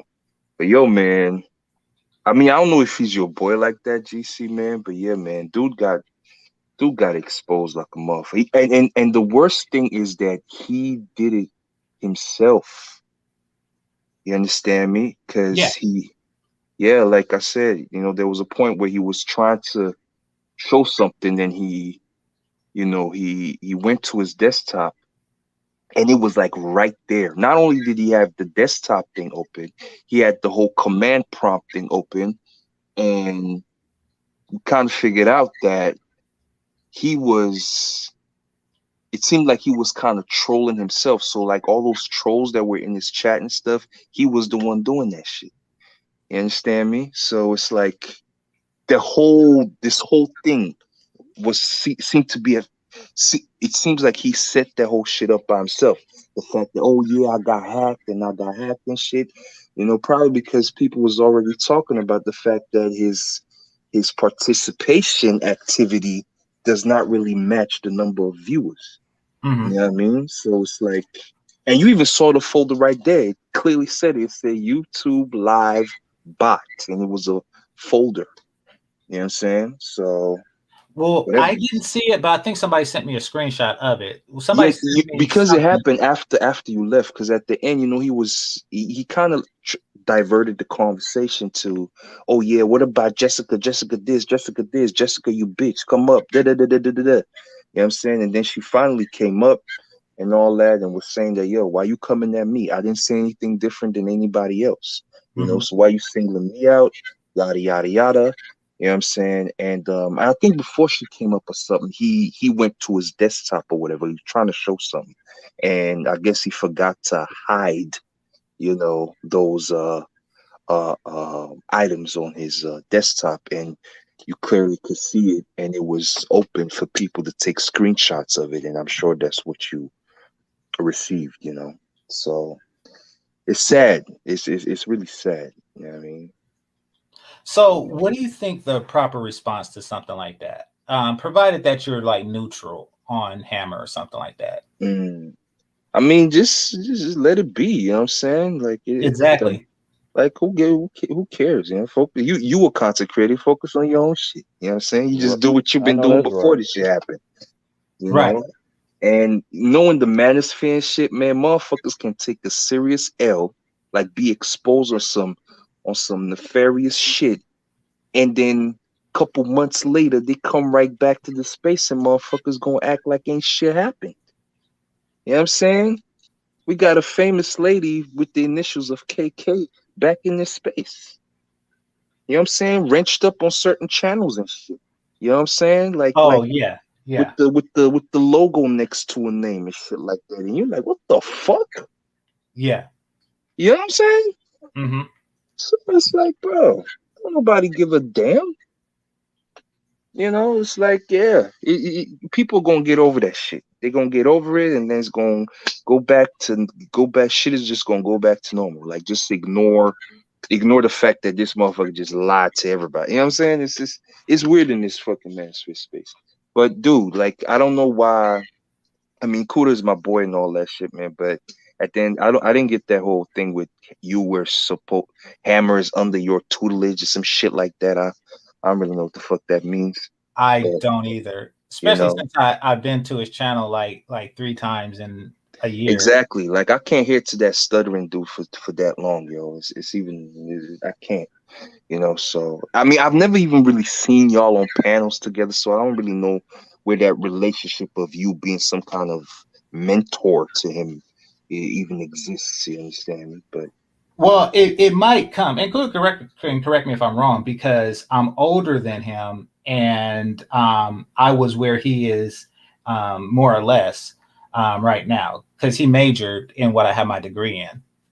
Yeah, but that's a separate type of thing, and he don't really come to me in that particular, role. He doesn't, like how did you get past physics or something like that? Like, if he came like that, then, I tell him what I know, but we don't have that type of relationship. So that's weird. I guess it's just an assumption because you guys are in the same field, or he's studying what you've already done. Some shit like, it'd be like, yeah, the tech guys, they do computer science or whatever, so they're together some shit. It's just like a weird ass grouping people together on some, I don't know, on some weird shit. That we're in the same tribe, and I guess in a sense we are, in that regard. But do I know anything? It's like, are you friends with every freaking software developer in Oakland? Yeah, nah, yeah. Like, You know? Nah, I mean, like if I was at a Nesby convention or something, and you know, like I heard his voice, his stutter, and I'm like, hey, wait, are you Hammer? You know, it'll be Yeah. like that, but Yeah, like exactly. outside of that, like I This mean, shit sounds crazy, there's man. levels of cool with people, you know, like there's there's that type of cool with somebody to where you can tell them that they breath stink and it's cool because you know y'all boys, Yeah. you know, Yeah, and then right. and then there's a level to where it's just like, hey, it's really So, not your nigga, place you to don't know say me that. like that. Yeah, exactly. Exactly. You know, like I had this no, there was this dude, right? Uh-huh. Named Fat Rat. Okay. And he wasn't my homie, but he was my homie's homie. Mm-hmm. And one day he came to my place like 100 miles away from the bay, and to pick something up. Mm-hmm. And then and my boy told him, and I was like, hey, what's up, Fat Rat?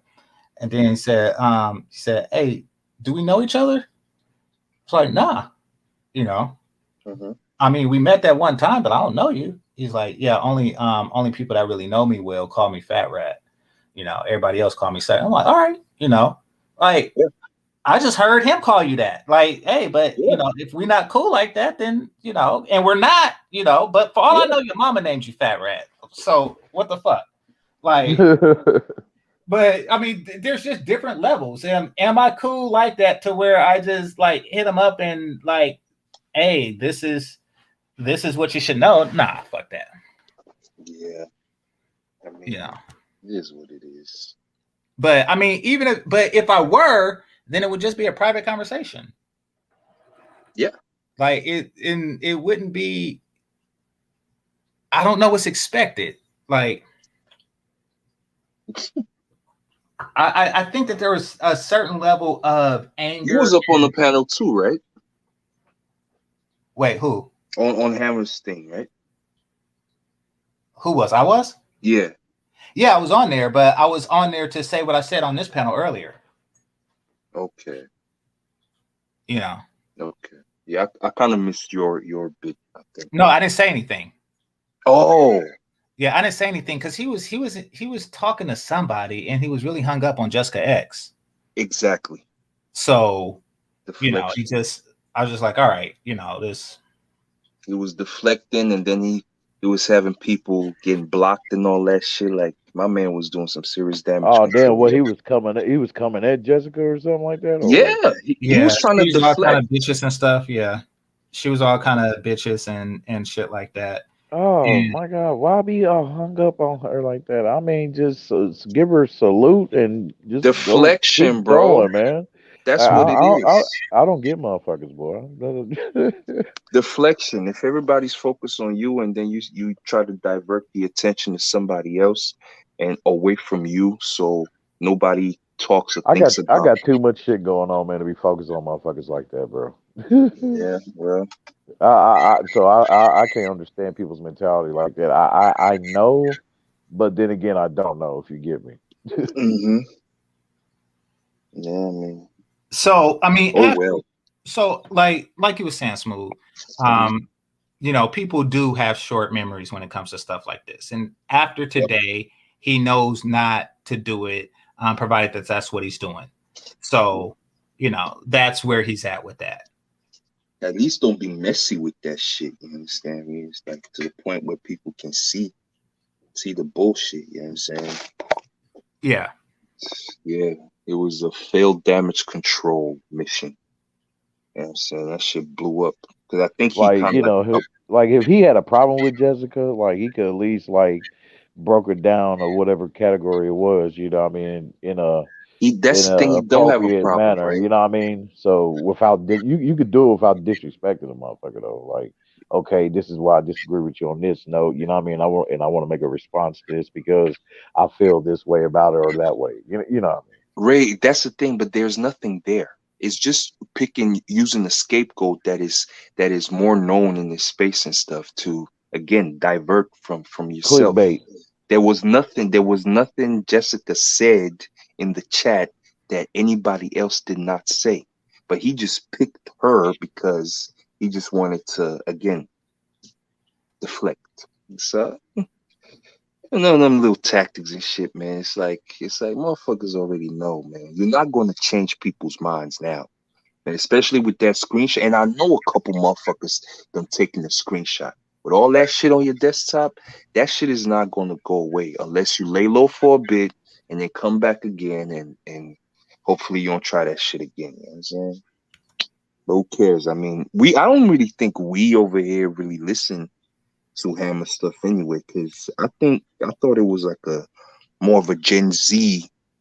It was targeted to a Gen Z audience, you know, and they don't really engage in too much of the 2.0 talking points. I mean, they do to a certain extent, especially when they bring up perfume and shit. But other than that, man, they just doing their own thing over there. It's usually always them boomer niggas and shit that be trying to co-opt. You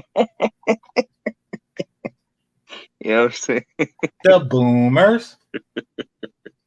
The boomers. Oh, we trying to co-opt some shit, but not all of them though. You know what I'm saying? Some of them really want to have, you know, honest conversations with them and shit with the younger folks. But for the most part, man, the old niggas is something else. Yeah. Something else. Well, I mean, but all in all, like I've really been trying, and I know it don't seem like it, but I've really been, which is why this channel shutdown thing, you know, is kind of like a blessing in disguise, because YouTube is an addiction and it's a time consuming one. Like there's, yeah. So, you know, I would like, man, I'm telling you, like yesterday, the first night I haven't had movie night in some time, I got so much done because I set that time slot aside, you know, for you guys. So, you know, I don't really schedule or plan anything else on Thursday nights. But when, you know, when I didn't do it last minute, I'm like, dang, I got like a whole free thing. And, you know, man, you just get so much done in that time frame. That is true. Hold on right quick. I'm gonna get some water. Y'all go ahead and talk. Okay. Oh shit, Chaos Rain. What are you doing over here? Seems like you need to consult Hammer on those YouTube live bots, man. Get some more people in your live streams and shit.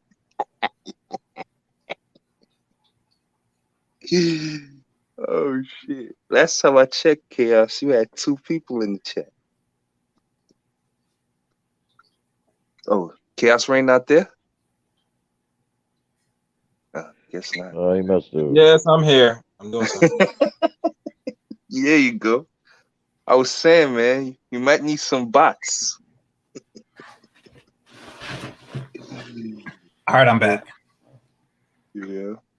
I was just saying, GC, maybe Chaos Rain needs some of those bots to have more people in this, more interaction in this chat. Actually, no. Okay, so yeah. So point to Kuda. I should talk to Hammer and I should say this. If you're doing it, don't, because it will get you, because I'm in the research of trying to figure out how my channel got shut down and why. And in my research recently, that is something that would get your channel taken. So shit like that. And they mention that like in very specific terms. And Zone can tell you because he's working on it with me. So Hammer, if you're listening, just don't do the shit. You know, I mean, you know, if you are, then don't, you know, and if you aren't, then continue not to. I'm wondering how they taking motherfucking streams down, but they got naked yoga and shit. Man, they be having these African chicks like full frontal. Yeah. It's weird how that works, man. I think maybe it's an algorithm thing where like I seen a porno on this motherfucker. It can't what? Yes, sir. Nah, on YouTube, bro. Yes, sir. Oh wow. Bitcoin L said Chaos Rain is a big YouTuber. It was a white couple, but yeah, but you know. Yeah, they funny like that. Bitcoin L, you ain't shit, nigga. Hey, my bad. That shit was funny as hell. Doing it under the guise of education. Yeah, Zone said naked yoga is considered Educational. Yeah, but I mean, like I said, I was researching it, right?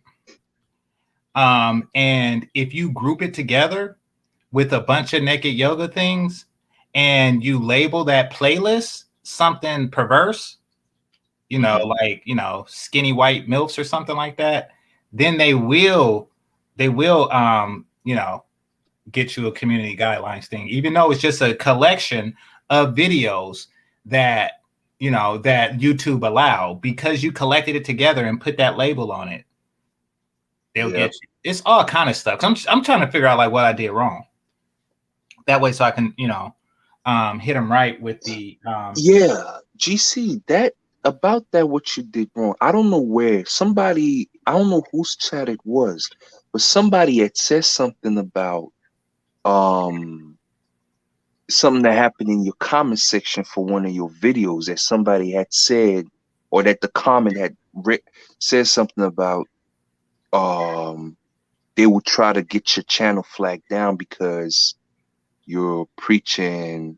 Yeah, that was that was Madam Logic Bomb. Like, if they could, they would have a long time ago. It's not like this is new hate, It's not like that particular cohort, hasn't been trying to do that since day one, or since, the first light-skinned track. The first light-skinned track. Like this is nothing new. I doubt that she knows something that the other chicks, that all the hundreds, maybe thousands of other chicks don't know. Yeah. But I don't know. It happened like right after that exposing Crystal and Karazin thing. So. Oh. Did you notice on that channel that got taken down that were there any specific amount of flags that were on a video maybe just before it got zapped? Did you? We don't see how many flags we get, but it's always a lot when I attack their Messiah, and this was a very specific attack with proof that chick's not married. Yeah. White or you've been otherwise. fucking with somebody's money right there by saying that shit, bro. Yeah, but she's taking people's money by, and once again, she's not married, man. She's not married, and what you did was actually valid, and that's the reason why the channel was taken down. There, yeah, they should appeal that shit because there's no doxing. Yeah, so I mean, pretty much like times like that, people just flag everything, and maybe they hit up on something this time. Who knows? But this was a no warning. You got to go type thing. So yeah, them pink pill chicks are insane. Oh yeah. But yeah, that's why I got the thing. But yeah, has Crystal and Karazin said anything about that, or is she just like she really just like sweeping under the rug? Like, who knows? You got to be following her channel to know that. But if you're not following the channel, you wouldn't know. Somebody said that AM stream got cut midway as well. What the hell is going on? Seems like a lot of YouTube eyes are on this space. Right. Well, you got to understand. There's a lot of Democrats in office, so they're going to be censoring the hell out of the talk. Yeah, that's actually true. That's true. The censoring is really at an all-time high. But they can't censor Kevin, and Kevin's about to hit 1 million subscribers. You know what I'm saying? That's true. But it seems like it's kind of picked up again. The eyes on his face, because I remember when the whole.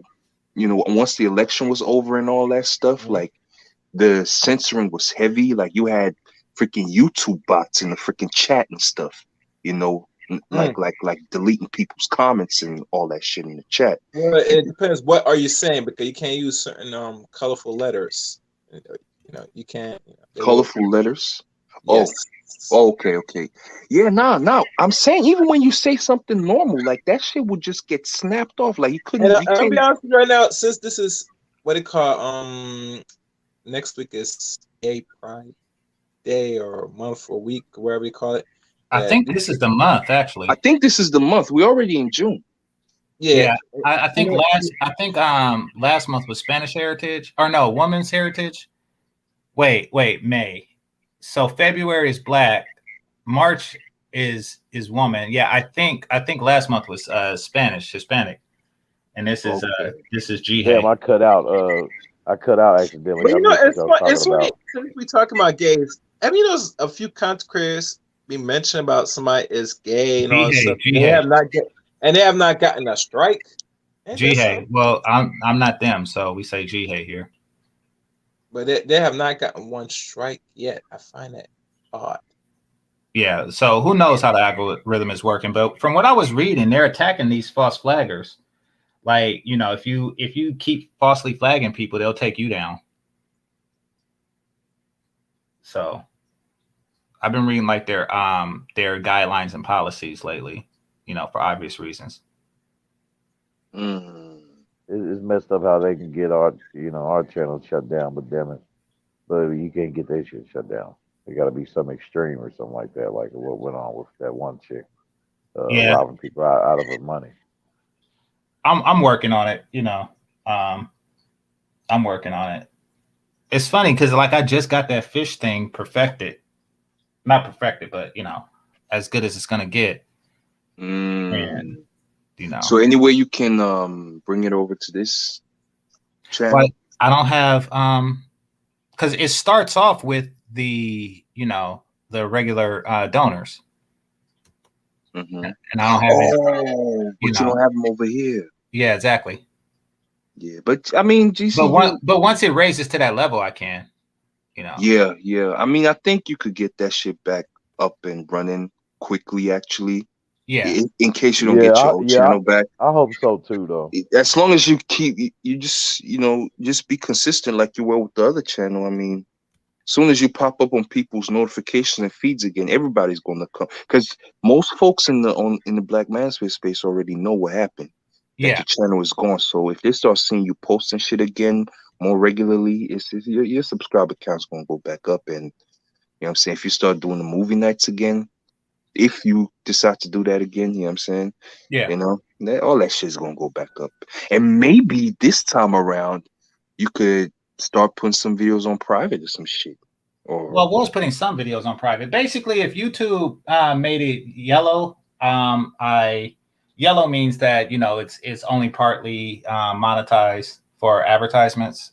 Mm-hmm. Okay. So, you know, and that means that something was wrong with it, like too many swears and stuff. So gotcha. You know, those were the ones I put on private or members only. And then the green meant good, but I had like a whole string of green. You know. How come some cats channels though I be coming on, they cuss and all that stuff, and you know, their videos still be up? Oh, look at what Zone said. Zone said a private video can go against your channel too. Yeah. Well, I try not to have any yellow videos. Zone, you've seen how many I had. Like I think I had like maybe 2 like in the past month. That was the Crystalline Karazin one and the Tommy Sotomayor one. You know. But you know, passions just went high on that. Yeah, maybe you're gonna have to be a little more vigilant on those. I don't know if you put a video on private and Zone is saying it could go against you. What, do you have to delete it now? Nah, take it off completely. No, they just want like a healthy percentage. Like they don't want 50% to be, you know, like that. And it was nowhere near that. It was maybe like 10%. Okay. Yeah. Okay. So, I mean, because then they just stop, you know, spreading it and stuff. They stop sending out notifications for your videos if you just too out there with it. It's like you get shadow banned. Yeah, that's how you get shadow banned. Like, you know, because like you that dude that just say some unpopular stuff and we can't get a decent commercial for you. So why are we gonna put your stuff out there if we can't find advertisers for you? Yeah. So that's what that's about. It's not really about the money or the AdSense or anything. It's about I would prefer that they send out more notifications. That's why I say easy on the swears. But my point is that it was nowhere near, you know, it was a healthy thing. Like everything was in the green more or less until that happened, until that day. So that's crazy. Was your Crystal Karazin video yellow? Yeah, that was yellow. Okay. That was yellow. But I left that. I didn't make that private because I want people to know. That's a message I want everybody to know. Crystalline Carrison is not married. Crystalline Carrison is not married. Crystalline Carrison is not married. Crystalline Carrison is not married. Not married. Yeah. That's shit. 4 times every time. Yeah, that's something I want people to know. So it's not about the buddy. Like I wanted that message out there. Crystalline Carrison is not married. Like, yeah, it could be that then. I don't know. I'm thinking. Yeah, who knows what those swirl chicks are capable of? But exactly, bro. This shit's crazy, dude. Yeah. You know what I'm saying? Slave masters, concubines, and shit. Yeah. Crazy.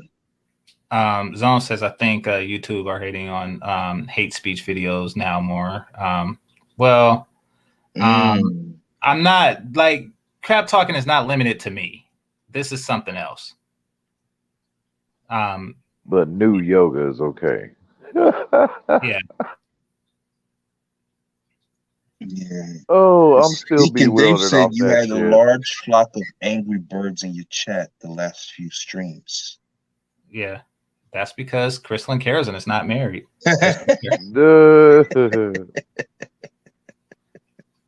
Yo. Well, we all know their lies and shit, man. All that whole crowd right there. Motherfuckers is laying low right now because one of them went to jail. The other one was probably looking to go to jail. I don't know what the fuck happened to her. The light-skinned one. And yeah.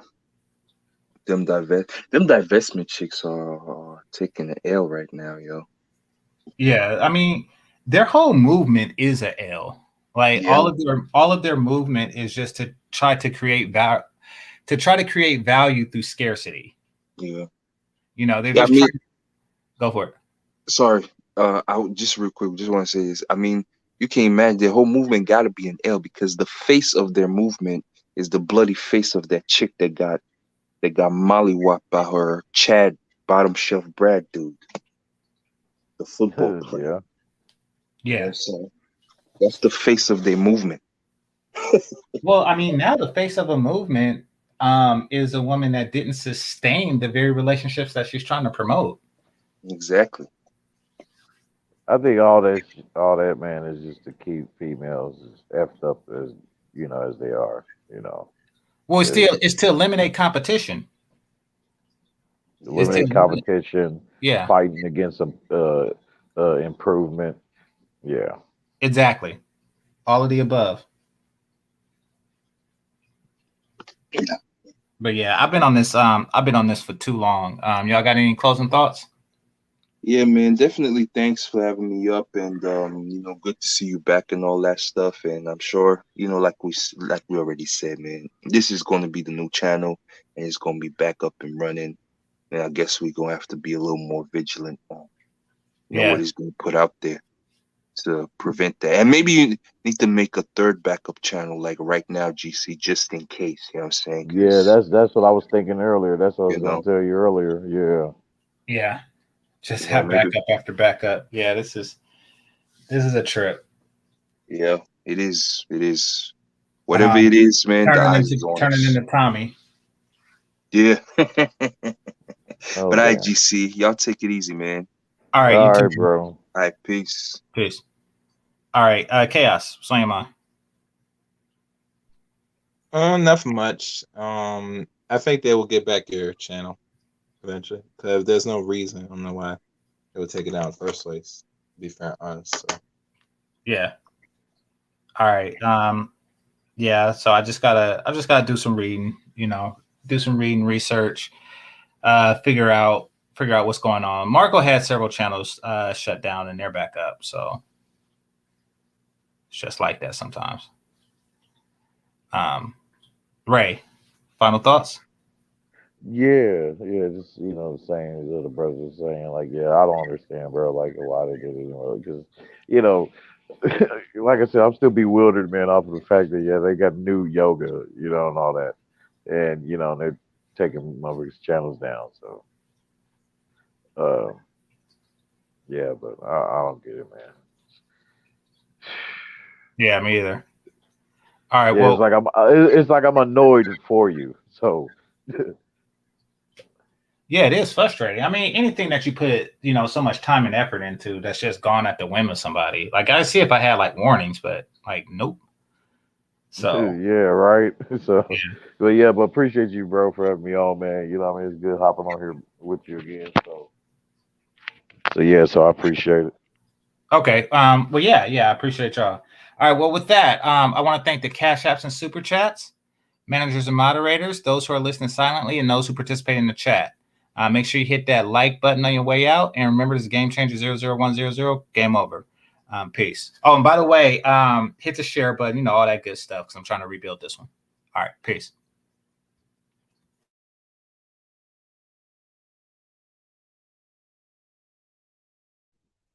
All right, peace out.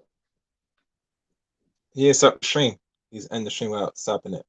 Game Changer, you gotta shut the stream off.